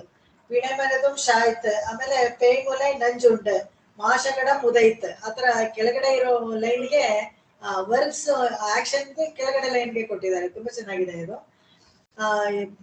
ಯಮಳಾರ್ಜುನ ಮರುದಂ ಅಂತ ಹೇಳಿದ್ರೆ ಎರಡೂ ಬರುತ್ತೆ. ಅರ್ಜುನ ವೃಕ್ಷಕ್ಕೂ ಹೇಳ್ತಾರೆ, ಮತ್ತೆ ಇನ್ನೊಂದು ಅಲ್ಲಿ ಇನ್ನೊಂದು ಇದಿತ್ತಲ್ಲ, ಪುನ್ನೈ ಹೂ ಗಿಡ, ಅದು ಕೂಡ ಒಂದು ರಾಕ್ಷಸ ರೂಪದಲ್ಲಿ ಬಂದಿತ್ತು. ಅದನ್ನ ಒಡೆದು ಅದನ್ನು ಆ ರಾಕ್ಷಸನನ್ನು ಸಾಯಿಸ್ತಾನೆ. ಪೇಯ್ಮುಲೈ ಮಾಷಗಡಂ, ಪೇಯ್ಮುಲೈಗಂತೂ ಅದು ಎಷ್ಟು ಚೆನ್ನಾಗಿ ಹೇಳ್ತಾರೆ ಅಂತ ಹೇಳಿದ್ರೆ, ಈ ಪೂತನಿ ಮತ್ತೆ ಈ ಶಕ್ತಾಸುರ ಬಕಾಸುರ ಇವರೆಲ್ಲಾನು ಏನಂದ್ರೆ ಅದಕ್ಕೊಂದು ವೃತ್ತಾಂತನೇ ಇದೆ. ಅದೆಲ್ಲ ತುಂಬಾ ಸೊಗಸಾದ ವೃತ್ತಾಂತಗಳು. ಇವೆಲ್ಲ ಪೂರ್ತಿ ನಾವು ಭಾಗವತ ಓದಿದಾಗ ಗೊತ್ತಾಗತ್ತೆ. ಅಷ್ಟೇ ಅಲ್ಲ, ಹರಿವಂಶದಲ್ಲಿ ತುಂಬಾ ಡೀಟೇಲ್ ಆಗಿ ಸಿಗುತ್ತೆ ನಮ್ಗೆ.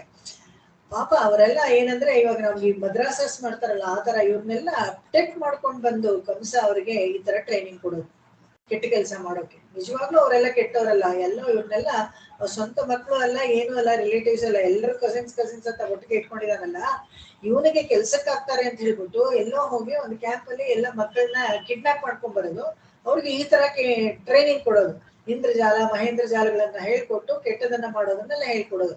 ಆ ತರ ಈ ಎಷ್ಟೇ ಏನೋ ವಿಚಾರಗಳೆಲ್ಲ ಹೇಳ್ಕೊಟ್ರು ಪೂತನಿಗೆ ಯಾವುದು ಅದೆಲ್ಲ ಸರಿಯಾಗಿ ಬರ್ಲಿಲ್ವಂತೆ.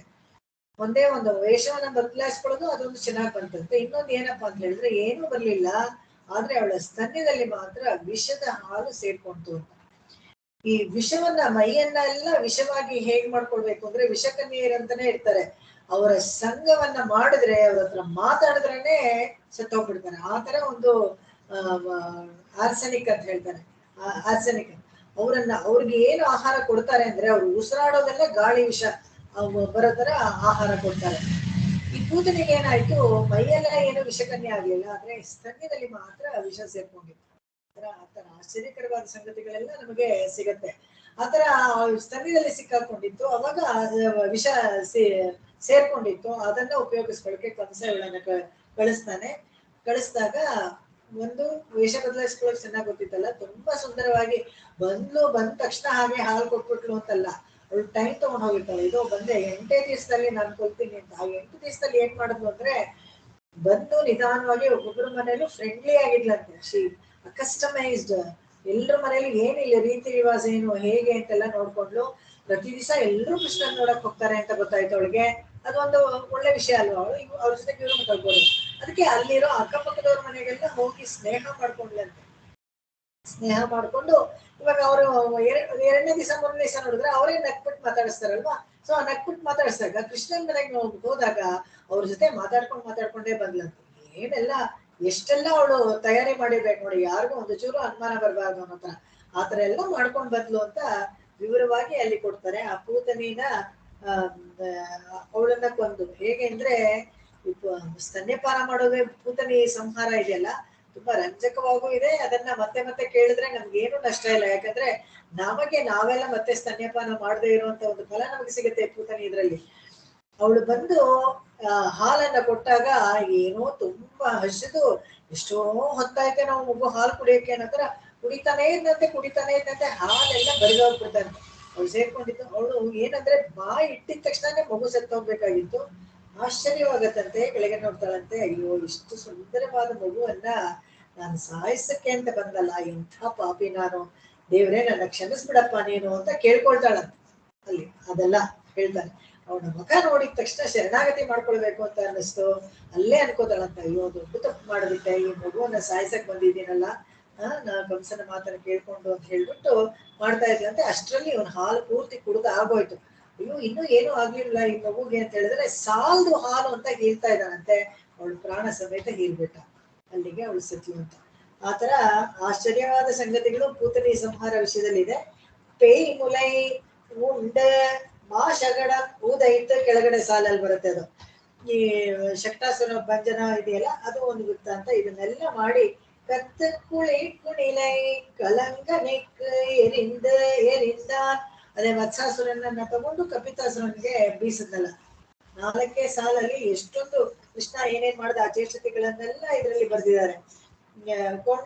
ಕೊಂಡೇರಿಂದ ವತ್ಸಾಸುರ ಕಪಿತಾಸುರ ಇಬ್ರು ಸತ್ತೋದ್ರು ಅಂತ. ಇದರಲ್ಲಿ ಒಂದು ವತ್ಸಾಸುರ ಏನು ಅಸುರ ಅಂತ ಗೊತ್ತಿತ್ತು, ಆದ್ರೆ ಕಪಿತ ಬೇಲ ಅದು ನಿಜವಾದ್ದಲ್ಲ ಅಂತ ಗೊತ್ತಿರ್ಲಿಲ್ವಂತ. ಅದು ಕೂಡ ಒಬ್ಬ ಅಸುರ ಆಗ್ಬಿಟ್ಟ ಅದ್ರಲ್ಲಿ ಅಂತ ಹೇಳಿದಾಗ ಅದೊಂದು ಆಶ್ಚರ್ಯಕರ ಸಂಗತಿ. ಗೊತ್ತಿಲ್ಲದೆ ಇರೋದು ಭಗವಂತ ಬಂದು ನಿರಸನ ಮಾಡ್ಬೇಕಾದ್ರೆ ಕಣ್ಣಲ್ಲಿ ಕಾಣೋ ರಾಕ್ಷಸರು ಕಾಣದೇ ಇರೋ ರಾಕ್ಷಸರು ಸತ್ತೋಗ್ಬಿಡ್ತಾರೆ ಅಂತ. ಇದು ಒಂದು ಆಶ್ಚರ್ಯಕರವಾದ ಸಂಗತಿಯನ್ನ ಇದರಲ್ಲಿ ವಿಳಂಗನಿಕೆಯರಿಂದ ಅಂತ. ವಿಳಂಕನಿಕೆ ಅಂತ ಹೇಳಿದ್ರೆ ಅದು ಇನ್ನೂ ಹಣ್ಣಾಗೇ ಇದೆ ಅಂತ. ವತ್ಸಾಸುರ ಮಾತ್ರ ಹಸುರನಾಗಿದ್ದ ಗೊತ್ತಿತ್ತು, ಅವನು ಕಳ್ಳ ವೇಷ ಹಾಕೊಂಡಿತ್ತು ಅಂತ. ಆದ್ರೆ ಕಪಿತ ಅದು ನಿಜವಾದ ಹಣ್ಣು ಅಂತಾನೆ ಅನ್ಕೊಂಡಿದೆ. ಯಾಕಂದ್ರೆ ಆ ಹುಡುಗರೆಲ್ಲ ಬೇಲದ ಹಣ್ಣು ತಿನ್ನೋ ಆಸೆಗೆ ಬಂದಿದ್ರಲ್ಲ, ಅದನ್ನ ಬೀಳ್ಸಕ್ಕೋಸ್ಕರ ಕಪಿತ ಕೃಷ್ಣನಿಗೆ ಬೇಲದ ಹಣ್ಣು ತುಂಬಾ ಇಷ್ಟ. ಗೋಕುಲಾಷ್ಟಮಿಲೆಲ್ಲ ಬೇಲದ ಹಣ್ಣು ತುಂಬಾ ಮಾರ್ತಾರೆ. ಅದನ್ನೆಲ್ಲ ತಂದು ನಾವು ಚಪ್ರಕ್ಕೆಲ್ಲ ಕಟ್ತೀವಿ. ಬೇಲದ ಹಣ್ಣಲ್ಲಿ ಒಂದು ವಿಶೇಷ ಏನಪ್ಪಾ ಅಂತ ಹೇಳಿದ್ರೆ,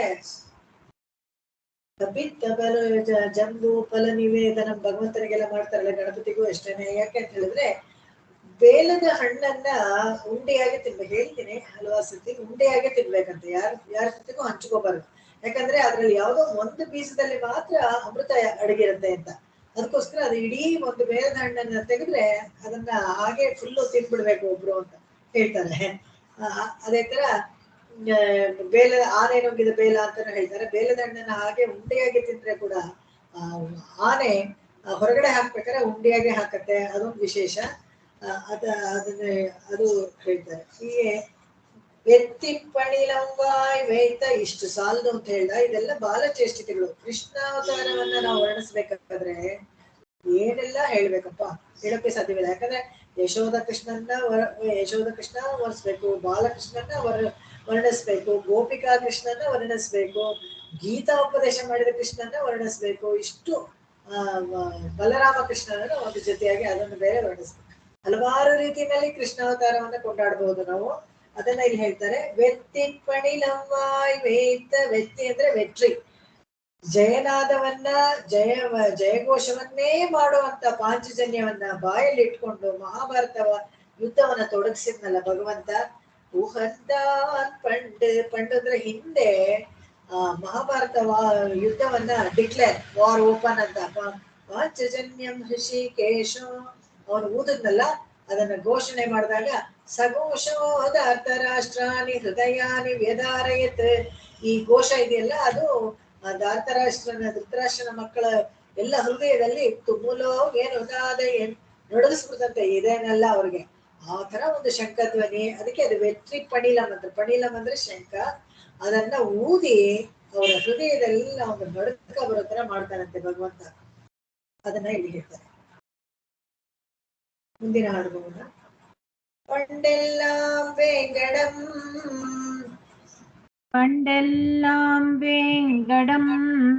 ಆರ್ಗಡಲ್ ವೈಹುಂಡಂ பார்க்கடல் வைகுந்தம் கொண்டங்கு உறைவார்க்கு கோயில் போல் கொண்டங்கு உறைவார்க்கு கோயில் போல் வண்டு வளம் கிளரும் நீர் சோலை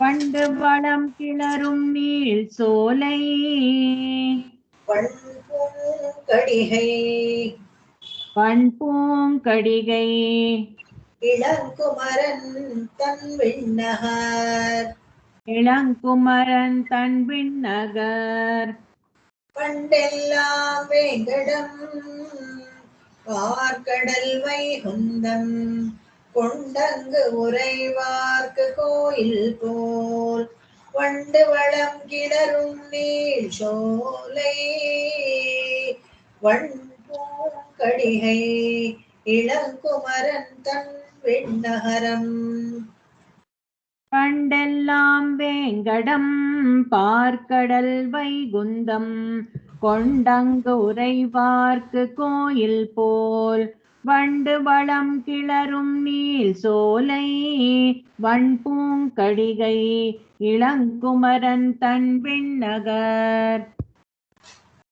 ಮೊದಲು ವೈಕುಂಠವಾಸಿಯಾಗಿದ್ದಂತೆ ಅವನ ವಾಸಸ್ಥಾನಗಳನ್ನ ನಮಗೆ ಗುರ್ತು, ಅವಯವ ಶೋಭೆ, ಅವನ ಆಯುಧಗಳ ಶೋಭೆ, ಇವೆಲ್ಲವನ್ನ ಗುರ್ತು ಮಾಡ್ಕೊಡ್ತಾರೆ. ಇದನ್ನು ಹೇಳ್ಬೇಕಾದ್ರೆ ಇವನು ಪಂಡೆ ಅಂದ್ರೆ ಹಿಂದೆ ಅವನು ವೈಕುಂಠವಾಸಿಯಾಗಿದ್ದ, ಪರವಾಸುದೇವನಾಗಿದ್ದ ಅಷ್ಟೇನೆ. ಎಲ್ಲ ಭೂಮಿ ಗಿಮಿ ಎಲ್ಲ ಇತ್ತು. ಅವರವರ ಪ್ರತಿಯುಗದಲ್ಲಿ ಏನು ಅವರು ಸಾಧನೆಗಳನ್ನ ಮಾಡಿ ಅವರಾಗಿ ಹೋಗಿ ಸೇರ್ತಾ ಇದ್ರು. ನೋಡ್ದ ಎಲ್ಲೋ ಅವರಾಗೆ ಸಾಧನೆ ಮಾಡಿ ಬರೋದೇನು ಕಾಣ್ಲಿಲ್ಲ ಅಂತ ಅಂದ್ಕೊಂಡು ಮೆತ್ತಿಗೆ ಇಳಿದು ಬರ್ತಾನಂತೆ. ಅದನ್ನ ಇಲ್ಲಿ ಹೇಳ್ತಾರೆ, ವ್ಯೂಹಕ್ಕೆ ಬರ್ತಾನೆ. ಮೊದಲು ಪಂಡೆಲ್ಲ ಗಡಮಲ್ಲೇ ಕುತ್ಕೊಳ್ತಿದ್ದ ಒಂದೇ ಕಡೆ, ಯಾರು ಬೇಕೋ ಅವ್ರು ಬರ್ಲಿ, ಬರದೇ ಇರೋರು ಇರ್ಲಿ ಅಂತ. ಆದ್ರೆ ಅದನ್ನ ಒಪ್ಪಲ್ವಂತ ಯಾರು ಅಮ್ಮನವ್ರು. ಏನ್ರಿ ಹೀಗೆ ಸುಮ್ನೆ ಕೂತಿದ್ದೀರಾ, ಯಾರು ಬರ್ತಾನೆ ಇಲ್ಲ ವೈಕುಂಠಕ್ಕೆ, ಇದ್ದಷ್ಟೇ ನಂಬರು ಯಾವ್ದೋ ಆಡೇ ಆಗಿಲ್ಲ, ಬೋರ್ ಆಗ್ತಾ ಇದೆ ಅಂತ ಹೇಳ್ತಾಳಂತೆ. ಯಾರು ಮೋಕ್ಷಕ್ಕೆ ಬರ್ತಾ ಇಲ್ಲ ಅಂತ. ಅವಾಗ ಪಾರ್ಕಡಲ್ ಮೆತ್ತಿಗೆ ಇಳಿದು ಬರ್ತಾನಂತೆ ವ್ಯೂಹಕ್ಕೆ. ಓಹೋ, ಅಲ್ಲೇ ಇದ್ರೆ ಯಾರು ನಮ್ಗೆ ನಾವ್ ಇದೀವಿ ಅಂತಾನೆ ಗೊತ್ತಾಗಲ್ಲ, ಅವ್ರ ಪಾಡು ಅವ್ರ ಅಂಟಕಟ್ಟ ಆಗೋದಕ್ಕೆ ಏನ್ ಬೇಕೋ ಅದನ್ನೇ ಮಾಡ್ಕೊತಿರ್ತಾನಂತೆ. ಮೆತ್ತಿಗೆ ತಾನು ಪ್ರಕೃತಿ ಮಂಡಲದಲ್ಲಿ ಬಂದು ಕ್ಷೀರಾಬ್ದಿಯಲ್ಲಿ ವಾಸ ಮಾಡೋಕೆ ಶುರು ಮಾಡ್ತಾನಂತೆ. ಎಲ್ಲರಿಗೂ ಒಂದು ಕಷ್ಟ ಅಂತ ಹೇಳಿದ್ರೆ ದೇವತೆಗಳಿಗೂ ಕೂಡ ಅವರೆಲ್ಲ ಹೋಗಿ ಅಲ್ಲಿ ಕೇಳ್ಕೊಳ್ಬಹುದು. ಅಕ್ಷೀರಾಬ್ದಿಯಲ್ಲಿ ಬಂದು ವಾಸ ಮಾಡ್ತಾನಂತೆ. ಕಾಲಕ್ರಮೇಣ ಏನಾಯ್ತು, ಯುಗಗಳೆಲ್ಲ ಕಳೆದಂತೆ ಆ ವ್ಯೂಹಕ್ಕೂ ಬಂದಿಳಿದ್ರೆ ಅಲ್ಲೂ ಕಷ್ಟ ಅಂತೆ. ಅಲ್ಲೂ ಯಾರು ಜಾಸ್ತಿ ಬರ್ತಾ ಇರ್ಲಿಲ್ಲ. ದೇವತೆಗಳು ಅವ್ರ ಭೋಗದಲ್ಲೇ ಎಲ್ಲ ಸರಿಯಾಗಿದ್ರು. ಅದಕ್ಕೆ ಏನ್ ಮಾಡ್ತಾನೆ, ಅಲ್ಲಿಂದ ಸ್ವಲ್ಪ ಕೆಳಗೆ ಇಳಿದು ವೆಂಕಟಾದ್ರಿ ಬಂದಂತೆ. ಅದಕ್ಕೆ ಪಾರ್ಕಡಲ್ ವೈಹುಂದಂ ಕೊಂಡಾಂಗು ಉರೈವಾರ್ಕ ಕೋಯಿಲ್ ಬಂದು ಅವನನ್ನ ಶರಣಾಗೋರ್ಗೆ ಒಂದು ಜಾಗ ಅಂತ ಕೋಯಿಲ್, ಅವನ ಒಂದು ಮನೆ ಮಾಡ್ಕೊಂಡು, ಪರ್ಮನೆಂಟ್ ರೆಸಿಡೆನ್ಸ್ ಅಡ್ರೆಸ್ ಬೇಕಲ್ಲ, ಅದಕ್ಕೆ ಪರ್ಮನೆಂಟ್ ರೆಸಿಡೆನ್ಸ್ ಮಾಡ್ಕೊಂಡು ಕೋಯಿಲ್ ಪೋಲ್ ಮನೆಗೆ, ರಾಜನಿಗೆ ಒಂದು ಅರಮನೆ ಹೇಗಿರುತ್ತೋ ಅದೇ ತರ ಇವನು ವೈಕುಂಠದಲ್ಲಿದ್ದ. ನಂತರ ವ್ಯೂಹಕ್ಕೆ ಬಂದ. ಇವಾಗ ಅದು ಸಾಲದು ಅಂತ ವಂಡ ಕಿಳರುಣ್ಣಿ ಶೋಲೈ, ಅದಕ್ಕೆ ತಿರುವೆಂಕಡಂಗೆ ಬರ್ತಾನೆ. ಅದಾದ್ಮೇಲೆ ಪೂಂಕಡಿಹೈ ಅಂತ ಹೇಳಿದ್ರೆ ಶೋಳಿಂಗೂರ್, ತಿರುಕಡಿಹೈ ಅದೊಂದು ದಿವ್ಯ ಕ್ಷೇತ್ರ, ಅಲ್ಲಿ ಬರ್ತಾನೆ. ಇಳಂಕುಮರಂತನ್ ವಿಣ್ಣಹರ್, ಯಾವಾಗ್ಲೂ ಯುವಕನಾಗೇ ಕಾಣಿಸುವಂತ ಒಂದು ಕ್ಷೇತ್ರ ಯಾವುದು ಅಂದ್ರೆ ತಿರುವಿಣ್ಣಹರ್. ಅಲ್ಲಿ ಬಂದು ವಿಣ್ಣಹರ್ ಅಂತ ಹೇಳಿದ್ರೆ ವೈಕುಂಠಕ್ಕೂ ಹೇಳ್ಬೋದು, ಅಲ್ಲಿ ಯಾವಾಗ್ಲೂ ಯುವಕನಾಗೇ ಇರ್ತಾನೆ. ತಿರುವಿಣ್ಣಹರ್ ಕುಕ್ಕಿಲಿಯಪ್ಪನ್ ಸನ್ನಿಧಿ, ಅದಕ್ಕೂ ಹೇಳ್ಬೋದು. ವಿಣ್ಣಹರ್ ತಣ್ ವಿಣ್ಣಹರ್, ಸುಂದರವಾದ ವಿಣ್ಣಹರ್ ಕ್ಷೇತ್ರದಲ್ಲೂ ಇರ್ತಾನೆ ಅಂತ. ಇಲ್ಲಿ ವೈಕುಂಠ, ಪಾರ್ಕಡಲ್, ಕಡಿಹೈ, ತಿರುವಿಣ್ಣಹರ್, ಇದೆಲ್ಲದ್ರಲ್ಲೂ ನಿತ್ಯವಾಸ ಮಾಡ್ತಾ ಇದ್ದಾನೆ. ಯಾರು ಎಲ್ಲಿ ಬೇಕಾದ್ರೂ ಹೋಗಿ ಅವನನ್ನ ಧ್ಯಾನ ಮಾಡಿ ಅವನಲ್ಲಿ ಶರಣಾಗತಿ ಮಾಡ್ಕೊಂಡು, ಯಾವ ದೇವರು ಜಾಸ್ತಿ ಯಾವುದು ಕಡಿಮೆ ಅಂತ ಇಲ್ಲ. ಯಾಕಂದ್ರೆ 5 ತರ ದೇವರಲ್ಲಿ ಎಲ್ಲ ಅಷ್ಟೇ ಶಕ್ತಿವಾಳ್ದದ ಅಂತಾರೆ ತಮಿಳಲ್ಲಿ, ಅದೇ ತರ ಎಲ್ಲದಕ್ಕೂ ಅಷ್ಟೇ ಶಕ್ತಿ ಇದೆ. ಪರಮಪದದಲ್ಲಿ ಇರೋನಿಗೆ ಮಾತ್ರ ಶಕ್ತಿ ಜಾಸ್ತಿ, ಮೋಕ್ಷ ಕೊಡಕ್ಕಾಗತ್ತೆ, ವ್ಯೂಹದಲ್ಲಿ ಇರೋನ್ಗಾಗಲ್ಲ ಅಂತಲ್ಲ, ವ್ಯೂಹದಲ್ಲಿ ಇರೋನು ಕೊಡ್ತಾನೆ ಅಂತ. ವ್ಯೂಹದಲ್ಲಿರೋನ್ ಮಾತ್ರ ಆಗ್ತಾನೆ, ಅಲ್ಲಿ ಬರೀ ದೇವತೆಗಳೇ ಹೋಗಕ್ಕಾಗಲ್ಲ, ನಮ್ಗಾಗಲ್ವಲ್ಲ ಅಂತ ಹೇಳಿದ್ರೆ, ಅರ್ಚಾರೂಪಿಯಾಗಿ ನಿತ್ಯವಾಸ ಮಾಡ್ತಾ ಅನೇಕ ದಿವ್ಯ ಕ್ಷೇತ್ರಗಳಲ್ಲಿ ಬಂದು ಅವನು ನಿತ್ಯವಾಸ ಮಾಡ್ತಾ ಇದ್ದಾನೆ. ನಮಗೋಸ್ಕರ ಅಷ್ಟು ಸೌಲಭ್ಯ ಸೂಚಕವಾಗಿ ಅದನ್ನ ಇಲ್ಲಿ ಹೇಳ್ತಾರೆ. ಮುಂದಿನ ಹಾಡು ಬರೋಣ. ಅವನು ಮುಖ್ಯವಾಗಿ ಅಲ್ಲಿ ದಿವ್ಯ ಕ್ಷೇತ್ರಗಳಲ್ಲಿ ಬಂದು ವಾಸ ಮಾಡೋ ಕಾರಣ ಏನಪ್ಪಾ ಅಂತ ಹೇಳಿದ್ರೆ ನಮ್ಮ ಪ್ರತಿಬಂಧಕಗಳನ್ನೆಲ್ಲ ನಿವಾರಿಸೋದು. ಯಾವುದೋ ಒಬ್ಬರಿಗೆ ಪ್ರತ್ಯಕ್ಷ ಆಗಿ ಆ ಕ್ಷೇತ್ರದಲ್ಲಿ ನಿತ್ಯವಾಸ ಮಾಡ್ತಾ ಇದ್ರೆ ಮುಂದೆ ಬರೋರು ಎಲ್ಲಾರ್ಗೂ ಆಗತ್ತೆ. ಇದನ್ನೇ ನಾವು ನೋಡ್ತೀವಿ ಎಲ್ಲಿ ಅಂತ ಹೇಳಿದ್ರೆ ಕಾಂಚೀಪುರದಲ್ಲಿ ಚಂದ್ರಮುಖ ಬ್ರಹ್ಮ ಆ ಯಾಗವನ್ನ ಮಾಡಿದಾಗ ಭಗವಂತ ಹೋಮಕುಂಡದಿಂದ ಉದ್ಭವ ಆಗ್ತಾನೆ. ಬಂದಾಗ ಏನ್ ಬೇಕು ನನಗೆ ಅಂತಂದ್ರೆ, ನನಗೇನು ಬೇಡ, ಇಲ್ಲಿ ಸ್ಥಿರವಾಗಿ ವಾಸ ಮಾಡು ಕಲಿಯುವುದ ಕೊನೆಯವರೆಗೂ ನೀನು ವರದರಾಜನಾಗಿ, ಯಾರು ಕೇಳಿದ್ರೆ ಏನು ವರ ಕೇಳಿದ್ರು ಎಲ್ಲ ಕೊಡ್ತಾ ಹೋಗು ನೀನು ಅಂತ ಬ್ರಹ್ಮ ಕೇಳ್ಕೊಳ್ತಾರಂತೆ. ಆಯ್ತು, ನಿನ್ನ ಆಸೆ ಅಂತೆ ಆಗ್ಲಿ ಅಂತ ಹೇಳ್ಬಿಟ್ಟು ಆ ಹಸ್ತಿ ಶೈಲದ ಮೇಲೆ ಪ್ರತಿಷ್ಠಿತ ಆಗ್ತಾನೆ. ಯಜ್ಞಕುಂಡದಿಂದ ಬಂದ ಭಗವಂತ ಅಲ್ಲಿ ನೆಲೆಸೋಕೆ ಕಾರಣ ಯಾರಪ್ಪ ಅಂದ್ರೆ ಚಂದ್ರಮುಖ ಬ್ರಹ್ಮ.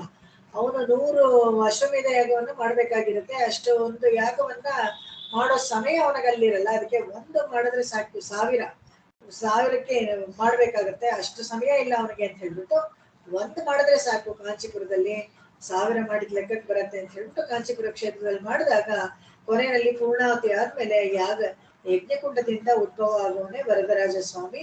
ಅವನ ಅಲ್ಲೇ ಸ್ಥಿರವಾಗಿ ವಾಸ ಮಾಡ್ತಾನೆ. ಹೀಗೆ ಸೌಲಭ್ಯಕ್ಕೋಸ್ಕರ ಅಲ್ಲಲ್ಲೇ ಎಲ್ಲ ನಿತ್ಯವಾಸ ಮಾಡ್ತಾ ದಿವ್ಯದೇಶಗಳಲ್ಲಿ ಭಗವಂತ ಇದ್ದಾನೆ ಅಂತ ತೋರಿಸ್ಕೊಡ್ತಾನೆ. ತಾಳು ಅಂದ್ರೆ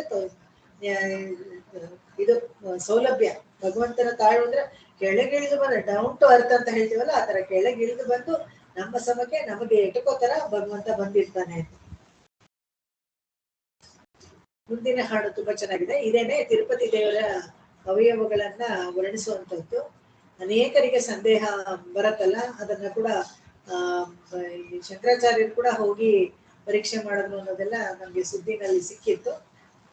ಇದನ್ನ ನಾವು ನೋಡ್ಕೊಂಡ್ಬಿಟ್ಟಿದ್ರೆ ಅಲ್ಲಿ ಹೋಗಿ ಹಿಂದ್ಗಡೆ ಅದನ್ನೆಲ್ಲ ನೋಡ್ಬೇಕಾಗೇ ಇರ್ಲಿಲ್ಲ. ಅದಕ್ಕಾಗಿ ಆಮೇಲೆ ಅವ್ರ ಪಾಪ ಎಷ್ಟು ಶ್ರಮ ಪಟ್ರು ಅದೆಲ್ಲ ಇದೆ. ನಾವು ಎಲ್ಲ ಕಲಿಯುಗದಲ್ಲಿ ಕಣ್ಣು ಮುಂದೆ ಅಂತಾರಲ್ಲ, ನಾವು ಯಾರಿಗೂ ಏನು ಹೇಳ್ಬೇಕಾಗಿಲ್ಲ. ಈ ಯುಗದಲ್ಲಿ ನಡೆದಿದ್ದ ವಿಷಯಗಳೇ ನಮ್ಗೆ ಚೆನ್ನಾಗಿ ನಮ್ಗೆ ಗೊತ್ತಾಗತ್ತೆ ಏನಾಗತ್ತೆ ಅಂತ. ಭಗವಂತನನ್ನ ಪರೀಕ್ಷೆ ಮಾಡಕ್ಕೆ ಅಂತ ಯಾರಾದ್ರೂ ಹೋದ್ರೆ ಖಂಡಿತವಾಗ್ಲೂ ಅವರಿಗೆ ಶಿಕ್ಷೆ ಆಗೇ ಆಗತ್ತೆ. ಯಾಕಂದ್ರೆ ಅವನನ್ನ ನೀನ್ ನಂಬದೇ ಹೋದ್ರೂ ಪರವಾಗಿಲ್ಲ, ನೀನ್ ಏತಿಸ್ಟ್ ಆಗಿದ್ರೆ ಬಿಟ್ಬಿಡ್ತಾರೆ. ಆದ್ರೆ ನಾನು ಬೇರೆಯವ್ರಿಗೂ ತೋರ್ಸ್ಕೊಡ್ತೀನಿ ನೀನ್ ಯಾರು ಅನ್ನೋ ತರ ಹೋದ್ರೆ ಅವಾಗ ಅವನು ಸುಮ್ನೆ ಬಿಡುದಿಲ್ಲ. ತಾಯ್ ಷಡೆಯುಂ ನೀಳ್ முடியும். இன்னொன்னு இல்ல, விண்ணகரம் வெக்கா விரித்திரை நீர் வேங்க. இன்னொரு பாசம் இருக்கு ma'am. Oh, sorry. Okay. I am too anxious to tell that portion of my thing because I just loved that Vyakhana very much. Okay. Yeah, sorry. Vinnaharam Vekka, Vinnaharam Vekka, Vekka only, no? Vinnaharam Vekka. Vinnagaram Vekka. Virithirai Neer Vengadam. Virithirai Neer Vengadam. Pannaharam Mamadam Velukkai. Pannagaram Mamada Velukkai. Pannahatta Tenkudandai Tenar. Pannagatta Tenkudandai Tenar. Thiruvarangam Tenkoti. Thiruvarangam Tenkoti. Tenkudandai Neerettan Thalvu. Tenkudandai Neerettan Thalvu. Vinnaharam Vekka. Virithirai Neer Vengadam. Mannaharam Mamada Velukkai. Mannahatta Tenkudandai Tenar. Thiruvarangam Tenkoti. Tenkudandai Neerettan Thalvu. Vinnagaram Vekka விரித்திரை நீர் வேங்கடம். மண்ணகரம் மாமாட வேளுக்கை. அன்னகத்த தென் குடந்தை தேனார் திருவரங்கம் தென் கோஷ்டி. தன் குடங்கை நீரேற்றான் ತಾಳ್வு. ಭಗವಂತ ಕೆಲವು ಕ್ಷೇತ್ರದವನ್ನು ಮಾತ್ರ ಹಿಂದಿನ ಹಾಡಲ್ಲಿ ಹೇಳಿದ್ರು, ವೆಂಕಟಾದ್ರಿ ತಿರುಕಡಿಗೆ ಅಂತ. ಅದೇ ತರ ಇನ್ನು ಅನೇಕ ದಿವ್ಯ ಕ್ಷೇತ್ರಗಳಲ್ಲಿ ಬಂದು ನೆಲೆಸಿದ್ದಾನೆ ಅಂತ ಹೇಳಿ ವಿಣ್ಣಹರ್, ತಿರುವಿಣ್ಣಹರ್, ಒಂದು ಕಾಂಚೀಪುರದಲ್ಲೇ ಒಂದು ವಿಣ್ಣಹರ್ ಇದೆ, ಇನ್ನೊಂದು ಉಪ್ಪಿಲಿಯಪ್ಪನ ಕುಂಭಕೋಣದಲ್ಲಿ ಒಂದಿದೆ.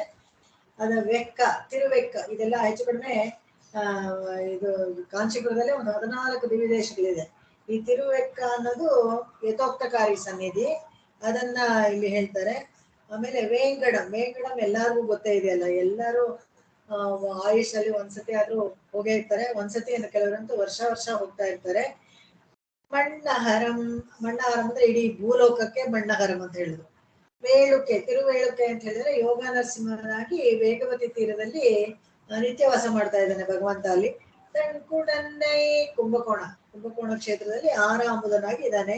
ತಿರುಗೋಟಿಯೂರ್ ಕೃಷ್ಣ ಕ್ಷೇತ್ರ, ಇದು ಫೇಮಸ್. ತಿರುಗೋಷ್ಠಿಯೂರ್ ನಂಬಿ ಹುಡ್ಕೊಂಡು ಒಂದು 18 ಸತಿ ಭಗವದ್ ರಾಮಾನುಜರು ಇಲ್ಲಿಗೆ ಬಂದ್ರು ಅವ್ರ ಅಷ್ಟಾಕ್ಷರಿಯನ್ನ ಪಡ್ಕೊಳ್ಬೇಕು ಅಂತ. ಅವ್ರು 18 ಸತಿನೂ ನಿರಾಕರಿಸಿ ಕೊನೆಗೆ 18ನೇ ಸತಿ ಅವರಿಗೆ ಅಷ್ಟಾಕ್ಷರಿ ಮಂತ್ರ ಅವರಿಗೆ ಉಪದೇಶ ಮಾಡ್ತಾರೆ. ಅದು ದಿವ್ಯ ಕ್ಷೇತ್ರ ತಿರುಗೋಷ್ಠಿಯೂರ್. ಈ ಎಲ್ಲಾ ಕಡೆನೂ ಬಂದು ಇವ್ರು ಇರಕ್ಕೆ ಕಾರಣ ಏನಪ್ಪಾ ಅಂದ್ರೆ ತಿರುವರಂಗಂ, ಅದು ಶ್ರೀರಂಗ ಇದೆಯಲ್ಲ ಅದು ಬೇರೆ. ಈ ಹಲವಾರು ಕ್ಷೇತ್ರಗಳು ತಿರುವರಂಗಮು ಮತ್ತೆ ಈ ಶ್ರೀಮುಷ್ಣಮು ಮತ್ತೆ ಇವೆಲ್ಲಾನು ಯಾವುದು ತಿರುವರಂಗಂ, ಇವು ಸ್ವಯಂ ವ್ಯಕ್ತ ಕ್ಷೇತ್ರಗಳು ಇವೆಲ್ಲಾನು. ಭಗವಂತ ಇದನ್ನ ಯಾರು ಕೆತ್ತಿದ್ದು ಅಂತ ಹೇಳಲ್ಲ, ಭಗವಂತ ತಾನಾಗೆ ಉದ್ಭವ ಆಗಿ ಪ್ರಕಟ ಆಗಿರುವಂತ ಕ್ಷೇತ್ರಗಳು ಇವೆಲ್ಲ. ಯಾತಕ್ಕೆ ಅಂತ ಹೇಳಿದ್ರೆ ತಣ್ಕುಡಂದೆ ನೀರೇತ ಅಂತ ಅವನು ಬಂದಿರೋದು. ಇವೆಲ್ಲಾನು ದಾನ ಜಲವನ್ನ ಕೊಟ್ಟು 3 ಲೋಕವನ್ನು ಅಳ್ಕೊಂಡಲ್ಲ, ನಿಂದಾನ್ ನಡಂದಾನ್ ಕಿಡಂದಾನ್ ಅಂತ ಹತ್ರ ಧಾಪುಗಾಲ ಹಾಕೊಂಡು ಇಡೀ ಜಗತ್ತನ್ನೆಲ್ಲ ಅಳ್ಕೊಂಡಿದ್ದ ಆಯಾಸವನ್ನ ತೀರಿಸ್ಕೊಳ್ಳಕ್ಕೆ ಈ ಕ್ಷೇತ್ರದಲ್ಲೆಲ್ಲ ಸ್ಥಿರವಾಸ ಮಾಡ್ತಾ ಇದ್ದಾನೆ.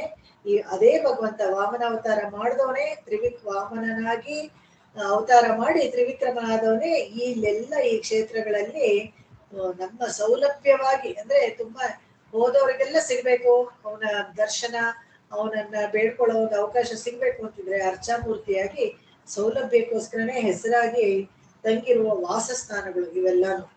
ಯಾವ್ದು ನಿಮ್ಮ ಮನೆಗೆ ಹತ್ರನೋ ಅದಕ್ಕೆ ಹೋಗಿ ನೀವು ನಮಸ್ಕಾರ ಮಾಡ್ಬೇಕು. ಅಲ್ಲೇ ದೂರದಲ್ಲಿರೋ ಮುಕ್ತಿನಾಥ್ಗೆ ಹೋಗಕ್ಕಾಗಲ್ವಲ್ಲ, ಸಾಲಿಗ್ರಾಮ ಇದು ಬದ್ರಿನಾಥ್ಗೆ ಹೋಗಕ್ಕಾಗಲ್ಲ ಅಂತ ಏನು ಬೇಜಾರು ಮಾಡ್ಕೊಳ್ಬಿಡೋದು. ಮನೆ ಹತ್ರ ಯಾವ್ದಿದೆ ಒಂದು ಕ್ಷೇತ್ರ, ಅದನ್ನೇ ನಾವು ಹೋಗಿ ನಮಸ್ಕಾರ ಮಾಡ್ಕೊಂಡು ಶರಣಾಗತಿ ಮಾಡ್ಕೊಳ್ಬೇಕು. ಈ ಮುಂದಿನ ಹಾಡು ತಾಳ್ಜಡೆಯುಂ ನೀಳ್ ಮುಡಿಯುಂ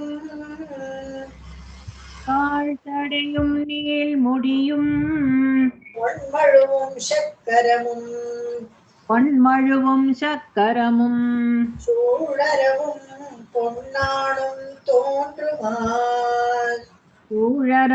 பொன்னானும் தோன்றுமால் சூழும் திரண்டு அருவி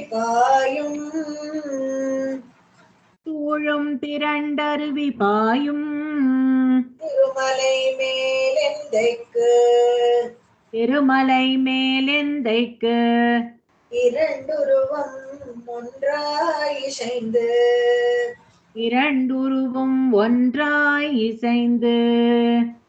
தாழ்ஜடையும் நீள் முடியும் பொன்மழுவும் சக்கரமும் சூழரவும் பொன்னாடும் தோன்றுமால் சூழும் திரண்ட அருவி பாயும் திருமலை மேலெந்தைக்கு இரண்டுருவம் ஒன்றாய் இசைந்து தாழ்சடையும் நீள் முடியும் ஒன்மழுவும் சக்கரமும் சூழரவும் பொன்னானும் தோன்றுமால் சூழும் திரண்டருவி பாயும் திருமலை மேலெந்தைக்கு இரண்டுருவம் ஒன்றாய் இசைந்து. ಅನೇಕ ಬಾರಿ ಚರ್ಚೆಗೆ ಒಳಪಡುವಂತ ಒಂದು ಕ್ಷೇತ್ರ ಈ ತಿರುವೆಂಗಡಮು. ಹೀಗಾಗ್ಲೇ ನಾವು ನೋಡಿದೀವಿ, ಹಿಂದೆ ಕೂಡ ಒಂದ್ಸತಿ ಭಗವದ್ ರಾಮಾನುಜರ ಕಾಲದಲ್ಲಿ ಕೂಡ ತುಂಬಾ ಚರ್ಚೆ ಆಗಿತ್ತು. ಇದು ವೈಷ್ಣವ ಕ್ಷೇತ್ರವೇ ಅಲ್ಲ, ಇದು ಶೈವ ಕ್ಷೇತ್ರ. ಇದು ಸುಬ್ರಹ್ಮಣ್ಯ ಇಲ್ಲಿರೋನು ಸ್ಕಂದ ಅಂತ ಕೆಲವರು ದೇವಿ ಅಂತ ಕೆಲವರು, ಇವರೆಲ್ಲ ಆರ್ಗ್ಯೂ ಮಾಡ್ತಾ ಇದ್ರು. ಇದಕ್ಕೆಲ್ಲ ಪರಿಹಾರ ಏನಪ್ಪಾ ಅಂತ ಹೇಳಿದ್ರೆ ಭಗವದ್ ರಾಮಾನುಜರು ಅವತ್ತೇ ತೋರಿಸ್ಕೊಟ್ರು ನಮ್ಗೆ, ಇನ್ನೇನು ಚರ್ಚೆಗೆ ಆಸ್ಪದ ಇಲ್ಲ, this is the end of no more arguments ಅಂತ ಹೇಳ್ತಾರಲ್ಲ, ಆತರ ಮಾಡಿದ್ರು ಅವರು. ಹೇಗೆ ಅಂತ ಹೇಳಿದ್ರೆ ಶೈವರನ್ನು ಕರೆಸಿ, ಶಿವಭಕ್ತರನ್ನು ಕರೆಸಿ, ಅವರಿಗೆ ಡಮರು ಮತ್ತೆ ಜಿಂಕೆ ಅದೆಲ್ಲ, ಇದು ಗಜಚರ್ಮಾಂಬರ ಅದನ್ನೆಲ್ಲ ಇಟ್ಟು, ಮತ್ತೆ ಇಲ್ಲಿ ಶಂಖ ಚಕ್ರ ಇವುಗಳನ್ನೆಲ್ಲ ಇಟ್ಟು ಬಾಗಿಲನ್ನ ಬೀಗ ಹಾಕಿ ಬೀಗ ಜಡಿದು ಹೊರಗಡೆ ಬಂದು ಬೆಳಗ್ಗೆ ನಾವು ನೋಡೋಷ್ಟರಲ್ಲಿ ಭಗವಂತನ ಕೈಯಲ್ಲಿ ಏನಿರುತ್ತೋ ಅವನು ಆ ಚಿಹ್ನೆ ಧರಿಸ್ಕೊಂಡಿದ್ದಾಗ ಅದನ್ನ ನೋಡಿ ನಾವು ಅವನು ವೈಷ್ಣವನೋ ಅಥವಾ ಶೈವನೋ ಅಂತ ತಿಳ್ಕೊಂಡ್ಬಿಡೋಣ ಅಂತ ಹೇಳಿ, ಅದಾದ್ಮೇಲೆ ಯಾರು ಆರ್ಗ್ಯ ಮಾಡಬಾರ್ದು ಅಂತ ಒಪ್ಪಂದ ಮಾಡ್ಕೊಂಡು ಆತರ ಮಾಡಿದ್ರು. ಆಮೇಲೆ ನಂತರ ಬೆಳಗ್ಗೆ ಹೋಗಿ ನೋಡಿದಾಗ ಕೈಯಲ್ಲಿ ಶಂಖಚಕ್ರ ಇತ್ತು. ಭಗವಂತನ ಕೈಯಲ್ಲಿ ಶಂಖಚಕ್ರ ಯಾಕಿರ್ಲಿಲ್ಲ ಅಂತ ಹೇಳಿದಾಗ, ಅದೇ ಅವನು ವೆಂಕಟೇಶ ಮಹಾತ್ಮೆ ಕಥೆಯನ್ನ ನಾವು ಓದಿದ್ರೆ ಪೂರ್ತಿ ಗೊತ್ತಾಗುತ್ತೆ. ಯಾಕಂದ್ರೆ ಕೊನೆಯಲ್ಲಿ ಆಕಾಶರಾಜನಿಗೆ ಆಯುಧಗಳು ಬೇಕಾಗುತ್ತೆ, ಅದಕ್ಕೆ ತನ್ನಲ್ಲಿರೋ ಆಯುಧಗಳನ್ನೆಲ್ಲ ಅವನಿಗೆ ಯುದ್ಧಕ್ಕೆ ಸಹಾಯಕ್ಕೆ ಬೇಕು ಅಂತ ಎಲ್ಲ ಕೊಟ್ಬಿಟ್ಟು ಬಂದ್ಬಿಟ್ಟಿರ್ತಾನೆ. ಅಷ್ಟರಲ್ಲಿ ಪದ್ಮಾವತಿ ಮತ್ತೆ ಇವಳು ಜಗಳ ಆಗತ್ತೆ. ಅವಾಗ ಬೇಸರಿಸ್ಕೊಂಡು ಅಲ್ಲಿ ಹೋಗಿ ಸ್ಥಿರವಾಸ ಆಗ್ಬಿಟ್ಟು ಶಿಲೆ ಆಗ್ಬಿಡ್ತಾನೆ ಭಗವಂತ. ಇದು ವೆಂಕಟೇಶ ಮಹಾತ್ಮೆ ಚರಿತ್ರೆಯಲ್ಲಿ, ವೆಂಕಟೇಶ ಚರಿತ್ರೆಯಲ್ಲಿ ನಮ್ಗೆ ಗೊತ್ತಾಗುತ್ತೆ. ಅದರಿಂದ ಅವನ ಕೈಯಲ್ಲಿ ಯಾವುದೋ ಆಯುಧ ಇರಲ್ಲ. ಇವಾಗ ಈ ಸಂದೇಹ ಬಂದಾಗ ಏನಾಯ್ತು, ಭಗವದ್ ರಾಮರಾಜರು ಈ ತರ ಮಾಡಿದ್ಮೇಲೆ ಬೆಳಗ್ಗೆ ಹೋಗಿ ನೋಡಿದಾಗ ಕೈಯಲ್ಲಿ ಶಂಖಚಕ್ರ ಇತ್ತು. ಅದಕ್ಕೆ ಇವನು ಶ್ರೀ ವೈಷ್ಣವ ದೇವರೇ ಅಂತ, ವೈಷ್ಣವ ಕ್ಷೇತ್ರನೇ ಇದು ಅಂತ ನಿರ್ಧಾರ ಆಯ್ತು. ಇಷ್ಟೆಲ್ಲದಕ್ಕೂ ಕಾರಣನೇ ಬೇಕಾಗಿರ್ಲಿಲ್ಲ. ಯಾಕೆಂತ ಹೇಳಿದ್ರೆ ಈ ಪೇಯಾಳ್ವಾರ್ ಹಾಡನ್ನ ಅವ್ರು ನೋಡ್ಬಿಟ್ಟಿದ್ರೆ ಇದು ಎಷ್ಟು ಹಳೆಯದು, ಹೆಚ್ಚು ಕಡಿಮೆ ದ್ವಾಪರ ಯುಗದ ಕೊನೆಯಲ್ಲಿ ಈ ಆಳ್ವಾರ್ಗಳೆಲ್ಲ ಪ್ರಕಟ ಆಗಿದ್ದು. ಇವರೆಲ್ಲಾನು ಇಷ್ಟು ಹಳೆಯದಾಗಿದೆ. ಇದು ಈ ಹಾಡು ಅಂತ ನೋಡ್ಕೊಂಡ್ಬಿಟ್ಟಿದ್ರೆ ಗೊತ್ತಾಗಿತ್ತು. ಏನಪ್ಪಾ ಅಂತ ಹೇಳಿದ್ರೆ ಅದು ಹೋಗಿ ಅದಾದ್ಮೇಲೆ ಇತ್ತೀಚೆಗೆ ಕೂಡ ನಾವು ನೋಡಿದ್ದೀವಿ, ಸುದ್ದಿಲೆಲ್ಲ ಬಂದಿದ್ದು, ಶಂಕರಾಚಾರ್ಯರು ಹೋಗಿ ಅಭಿಷೇಕಕ್ಕೆ ಎಲ್ಲ ನಿರ್ಮಾಣವಾಗಿರುತ್ತಲ್ಲ ಅವ್ರ ಹತ್ರ ಹೋಗಿ ಹಿಂದ್ಗಡೆ ಎಲ್ಲ ಏನಿದೆ ನೋಡ್ಬೇಕು ಅಂತೆಲ್ಲ ಹೋಗಿ ಪರೀಕ್ಷೆ ಮಾಡಿದ್ರು. ಆತರ ಪರೀಕ್ಷೆ ಮಾಡೋ ಕಾರಣವೇ ಇಲ್ಲ. ಯಾಕಂದ್ರೆ ಈ ಹಾಡು ನೋಡ್ಬಿಟ್ಟಿದ್ರೆ ಗೊತ್ತಾಗ್ಬಿಡುತ್ತೆ. ತಾಜಡೆಯುಂ ನೀಳ್ ಮುಡಿಯುಂ, ಜಡೆ ತರ ಹಾಗೆ ಬಿಟ್ಕೊಂಡು ಒಂದು ಜಡೆ ಬೇರೆ ಇತ್ತಂತೆ ಹಿಂದ್ಗಡೆ, ಅದ್ರಲ್ಲೇ ಇದ್ದಾರೆ. ಒಣ್ಮಳവും ಚಕ್ಕರವು, ಒಂದ್ ಕೈಯಲ್ಲಿ ಪರ್ಶು ಇತ್ತು, ಮತ್ತೆ ಒಂದು ಚಕ್ರನೂ ಇತ್ತು. ಚೂಡರವು ಪೊನ್ನಾಹುಂ ರುಮಾಲ್, ಸುಂದರವಾದ ನಾಗಾಭರಣ ಕಟಿಯಲ್ಲಿ ಹಾಕೊಂಡಿದ್ದಂತ. ಭಗವಂತನನ್ನ ಪೂರ್ತಿ ಅಲಂಕಾರ ಮಾಡ್ಬಿಡ್ತಾರೆ, ನಮ್ಗೇನು ಕಾಣಲ್ಲ. ಕಾಣೋದಕ್ಕಿಂತ ಜರ್ಗಂಡಿ ಅಂತ ಹೇಳ್ಬಿಡ್ತಾರೆ. ಯಾವ್ದೋ ನಮ್ಗೆ ನೋಡಕ್ಕೂ ಸಿಗೋದಿಲ್ಲ. ಒಂದ ಪುಷ್ಪದಿಂದ ಅಲಂಕಾರ ಮಾಡ್ಬಿಡ್ತಾರೆ, ಇತರ ಆಭರಣಗಳಿಂದ ಅಲಂಕಾರ ಮಾಡ್ಬಿಡ್ತಾರೆ, ಇಲ್ಲದೆ ಭಕ್ತಾದಿಗಳು ಅಡ್ಡ ಕಟ್ಕೊಂಡು ನಮ್ಗೇನು ನೋಡಕ್ಕೂ ಸಿಗೋದಿಲ್ಲ. ಆದ್ರೆ ಪೇಯಾಳ್ವಾರ್ ಹೋಗಿದ್ದ ದಿವಸಗಳು ಹೇಗಿತ್ತು ಅಂತ ಹೇಳಿದ್ರೆ, ಸ್ಪಷ್ಟವಾಗಿ ಹತ್ರದಿಂದ ದಿವ್ಯ ಮಂಗಳ ವಿಗ್ರಹವನ್ನು, ಅರ್ಚಾರೂಪಿಯನ್ನ ಚೆನ್ನಾಗಿ ನೋಡಿದ್ದಾರೆ. ಹಾಗೆ ಅವರ ಹಾಡಲು ವರ್ಣಿಸಿದ್ದಾರೆ. ಚೂಡರವು ಪೊನ್ನಾಹುಂ ತೋಂಡ್ರುಮಾಲ್, ಎಷ್ಟು ಸುಂದರವಾಗಿದೆ ಆ ನಾಗಾಭರಣ ಕಟಿಯಲ್ಲಿ ಅವನು ಹಾಕೊಂಡಿರೋದು. ಚೂಡಂ ತಿರುವರುಂಡಿ ಪಾಯಂ, ಆ ಸುತ್ತಲೂ ಆ ತಿರುವೆಂಗಡ. ಇವಾಗ ದೇವಸ್ಥಾನ ಹೀಗೆ ಕಟ್ಟಿ ಕಾಂಪೌಂಡ್ ಎಲ್ಲ ಮಾಡಿದ್ದಾರೆ, ಅಲ್ಲಿ ಸುಮ್ಮನೆ ಒಬ್ಬ ದೇವರು ಹಾಗೆ ಹೋಗಿ ಪ್ರತ್ಯಕ್ಷವಾಗಿ ಕಲ್ಲಾಗಿ ನಿಂತಿದ್ದ ಅಷ್ಟೇನೆ ಅಲ್ವಾ. ಹಾಗೆ ನೋಡಿರ್ತಾರೆ, ಸುತ್ತಲೂ ನೋಡ್ತಾರೆ ಪೇಯಾಳ್ವಾರು. ಚೂಳಂ ತಿರಂಡರುವಿ ಪಾಯಂ, ಎಲ್ಲ ಕಡೆ ಜಲಪಾತಗಳು ಗೋರ್ಗರಿತ ಸುರಿತಾ ಇದೆಯಂತೆ. ಅವಾಗೆಲ್ಲ ಈ ತರ ದೊಡ್ಡ ದೊಡ್ಡ ಮದಿಲ್ಲ, ದೊಡ್ಡ ದೊಡ್ಡ ಗೋಡೆಗಳು, ಗರ್ಭಗುಡಿ, ಗೋಪುರ ಇವೆಲ್ಲ ಏನೂ ಇರಲಿಲ್ಲ. ಸುಮ್ಮನೆ ಹಾಗೆ ಹೋಗಿ ಕಲ್ಲಾಗಿ ನಿಂತಿದ್ದ ಭಗವಂತನನ್ನ ಇವರು ವರ್ಣಿಸ್ತಾ ಇದ್ದಾರೆ. ತಿರುಮಲೆ ಕ್ಷೇತ್ರದಲ್ಲಿ ಎಂದೈಕು ನನ್ನ ಅಪ್ಪನಿಗೆ, ನನ್ನ ತಂದೆಗೆ ಇರುಂಡುರುಂ ಒಂಟ್ರಾಯಿ ಶೈಂದ್, ಇರುಂಡುರುಂ ಒಂಟ್ರಾಯಿ ಶೈಂದ್ ಅಂತ ಹೇಳಿದ್ರೆ ನೋಡಕ್ಕೆ ಸ್ವಲ್ಪ ಜಟೆಗಳೆಲ್ಲ ಬಿಟ್ಕೊಂಡು ಒಂದು ಚಂದ್ರನನ್ನ ಮುಡ್ಕೊಂಡು ಶಿವಂತರನೂ ಇದ್ದಾನೆ, ವೈಷ್ಣವಂತರನೂ ಇದ್ದಾನೆ ಅಂತ ಸ್ವಾಪದೇಶದಲ್ಲಿ ತುಂಬಾ ಚೆನ್ನಾಗಿ ಹೇಳ್ತಾರೆ. ಇರುಂಡುರುಮು ಒಂಡ್ರಾನ ಅಂತ ಯಾಕಪ್ಪ ಹೇಳಿದ್ರು ಅಂತ ಹೇಳಿದ್ರೆ, ರುದ್ರ ಇದಾನಲ್ಲ ಅವನು ಪರಮ ಭಾಗವತೋತ್ತಮ. ಅವನು ಯಾವಾಗ್ಲೂ ಭಗವಾನ್ ನಾರಾಯಣ ಸ್ಮರಣೆನೇ ಮಾಡೋದು. ಅವನು ಜಪ ಯಾರನ್ನ ಮಾಡ್ತಾ ಇರ್ತಾನೆ ಅಂತ ಹೇಳಿದ್ರೆ ಸದಾ ನಾರಾಯಣ ಜಪನೇ ಮಾಡ್ತಾ ಇರೋದು. ನೀವು ಜಪ ಇರೋ ಪೋಸ್ಟರ್ ನಲ್ಲಿ ನೀವು ಶಿವನನ್ನ ನೋಡ್ತಾ ಇದ್ರೆ ಕ್ಯಾಲೆಂಡರ್ ನಲ್ಲೆಲ್ಲ ಏನು ಜಪ ಮಾಡ್ತಾ ಇದ್ದಾನೆ ಅಂತ ಅವನ್ನ ಯಾರಾದ್ರೂ ಕೇಳಿದ್ರೆ ನಾರಾಯಣ ಜಪನೇ ಮಾಡ್ತಾ ಇದ್ದಾನೆ. ಈ ನಾರಾಯಣ ಜಪ ಮಾಡ್ತಾ ಇರೆಂಡರೂ ಒಂದ್ರಾನ ಅಂದ್ರೆ ಒಂದು ಪಾಹಂ ಕೊಟ್ಟು ತನ್ನಲ್ಲಿ ಅರ್ಥವನ್ನ ಭಗವಂತ ಕೊಟ್ಟಿದ್ದಾನೆ, ಒಂದು ಭಾಗವನ್ನ ರುದ್ರನಿಗೆ ಕೊಟ್ಟಿದ್ದಾನೆ. ಕಾರಣ ಏನಪ್ಪಾ ಅಂತ ಹೇಳಿದ್ರೆ ತನ್ನನ್ನ ಆಶ್ರಯಿಸಿದವರಿಗೆ ತನ್ನನ್ನೇ ಕೊಡ್ತಾನೆ ಅಂತ ಅರ್ಥ. ಈ ಹಾಡಿನ ಅರ್ಥವೂ ಅದೇನೆ, ತನ್ನನ್ನ ಆಶ್ರಯಿಸೋದರಿಗೆ ತನ್ನನ್ನೇ ಕೊಡ್ತಾನೆ ಅಂತ ತೋರಿಸ್ಕೊಳಕ್ಕೋಸ್ಕರ ತನ್ನಲ್ಲೇ ರುದ್ರನನ್ನು ತೋರಿಸ್ದ ಅಂತ. ತುಂಬಾ ಸೊಗಸಾದ ಹಾಡು ಇದು. ಇಲ್ಲಿಗೆ ನಿಲ್ಸ್ಕೊಳ್ತೀನಿ. ಪೇಯಾಳ್ವಾರ್ ಅವತ್ತೇ ಬರೆದಿಟ್ಟಿದ್ರು, ಯಾರಿಗೂ ಏನು ಸಂದೇಹ ಬರೋದು ಬೇಡ. ಏನೇನು ಅವಯವದಲ್ಲಿ ಅವಯವ ಶೋಭೆ ಏನಿದೆ ತಿರುವೇಂಕಟಮುಡಿಯನ್ಗೆ, ಅದಕ್ಕೆ ಕಾರಣನೂ ಏನು ಅಂತ ಅದನ್ನು ಆ ಹಾಡಲ್ಲೇ ಬರೆದಿಟ್ಬಿಟ್ಟಿದ್ದಾರೆ. ಯಾರಿಗೂ ಸಂದೇಹನೇ ಬರೋದು ಬೇಡ. ಈ ಕುಯುಕ್ತಿಗಳು ತುಂಬಾ ಜನ ಇರ್ತಾರೆ ನೋಡಿ, ಏನು ಮಾಡಕ್ ಕೆಲಸ ಇರೋರು ಹೀಗೇನೆ, ಏನಾದ್ರೂ ಒಂದು ತರ್ಕ ತಗೊಳ್ಳೋದು, ಜಗಳ ಮಾಡೋದು. ನಮ್ಮಲ್ಲೇ ಒಂದು ಹಿಂದೂಗಳಲ್ಲೇ ಭೇದ ಭಾವ ಬರೋ ತರ ಮಾಡ್ತಾರೆ. ಭಗವಂತನಿಗೆ ಏನು ಇಲ್ಲ, ಅವನೇ ತನ್ನ ಒಂದು ಭಾಗವನ್ನ ಕೊಟ್ಟಿದ್ದೀನಿ ಅಂತ ಹೇಳಾಯ್ತು. ಹಿಂದೂಗಳಲ್ಲೇ ಶೈವರು ಬೇರೆ, ವೈಷ್ಣವರು ಬೇರೆ ಅನ್ನೋ ತರ. ಆಮೇಲೆ ಅದ್ರಲ್ಲೂ ಒಂದು 100 ಜಾತಿ. ಇದನ್ನೇ ಕಾರಣವಾಗಿ ಇಟ್ಕೊಂಡು ನಮ್ಮ ದೇಶವನ್ನೇ ಇವಾಗೆಲ್ಲ ನಾಶ ಮಾಡ್ತಾ ಇದ್ರೆ ನಾವು ನೋಡ್ತಾ ಇದೀವಿ ಇದನ್ನೆಲ್ಲ. ಇದಕ್ಕೆ ಈ ಹಾಡಂತೂ ಅಷ್ಟು ಸುಂದರವಾಗಿದೆ. ಹರಿಹರ ಕ್ಷೇತ್ರ ಅಂತಾನೆ ಒಂದಿದೆ ಹರಿಹರದಲ್ಲಿ. ಅಲ್ಲಿ ಸುಂದರವಾದ ಒಂದು ಮೂರ್ತಿ, ಅರ್ಧ ಶಿವ ಅರ್ಧ ನಾರೀಶ್ವರ ತರ, ಅರ್ಧ ಶಿವ ಅರ್ಧ ಹರಿ ಅರ್ಧ ಹರ, ಆ ತರದೊಂದು ದೇವಸ್ಥಾನ ಕೂಡ ಇದೆ. ಇನ್ನೂ ಒಂದು ಆಶ್ಚರ್ಯಕರವಾದ ಒಂದು ದೇವಸ್ಥಾನ ಇದೆ. ಮುಂದುಗಡೆ ನೋಡಿದ್ರೆ ಶಿವನ್ ತರ, ಹಿಂದುಗಡೆ ನೋಡಿದ್ರೆ ವಿಷ್ಣು ತರ ಇರುವಂತ ದೇವಸ್ಥಾನ. ಅನೇಕರು ಎಲ್ಲ ಭಗವಂತನಿಗೆ ಸಾಕ್ಷಾತ್ಕಾರ ಆಗಿರುತ್ತೆ. ವಿಶ್ವರೂಪದಲ್ಲಿ ಎಲ್ಲಾ ದೇವರನ್ನು ತನ್ನಲ್ಲೇ ತೋರಿಸ್ತಾನೆ, ಅದನ್ನು ಕೂಡ ನೋಡಿದೀವಿ. ಆಗಿರೋ ಭಗವಂತನನ್ನ ಇಲ್ಲಿ ತುಂಬಾ ಸುಂದರವಾಗಿ ಈ ಕ್ಷೇತ್ರದಲ್ಲಿ ಹೀಗೆ ಇದ್ದ ಅಂತ ವರ್ಣಿಸ್ತಾರೆ. ಅದರಲ್ಲೂ ಹೇಗಿದ್ದ, ಬರೀ ಒಂದು ವಿಗ್ರಹ ಮಾತ್ರನೇ ಅಲ್ಲಿತ್ತು, ಸುತ್ತಲೂ ಏನು ಇರ್ಲಿಲ್ಲ ಅಂದ್ರೆ ಇವಾಗ ಊಹಿಸ್ಕೊಳಕ್ಕೂ ಆಗೋದಿಲ್ಲ. ಎಷ್ಟು ಹೋಟೆಲ್ಗಳು, ಎಷ್ಟು ಛತ್ರಗಳು ಹೇಗೆಲ್ಲ ಬಂದಿವೆ. ಅಲ್ಲಿ ಸುತ್ತಲೂ ಹಾಗೆ ಜರಿಗಳು, ಇದು ನೀರುಗಳು, ಜಲಪಾತಗಳು ಎಲ್ಲ ಇತ್ತು ಅಂತ ಹೇಳಿದ್ರೆ ಏನು ಇದೆ. ಇವಾಗ್ಲೂ ಪಾಪನಾಶಿನಿ ಅದು ಇದು ಆಕಾಶಗಂಗೆ ಅಂತ ಅದೆಲ್ಲ ಎಷ್ಟು ದೂರಕ್ಕೆ ಹೋಗ್ಬಿಟ್ಟಿದೆ ನೋಡಿ, ಎಷ್ಟು ಹತ್ರ ಭಗವಂತನ ಸುತ್ತಲೂ ಅವೆಲ್ಲ ಇತ್ತು.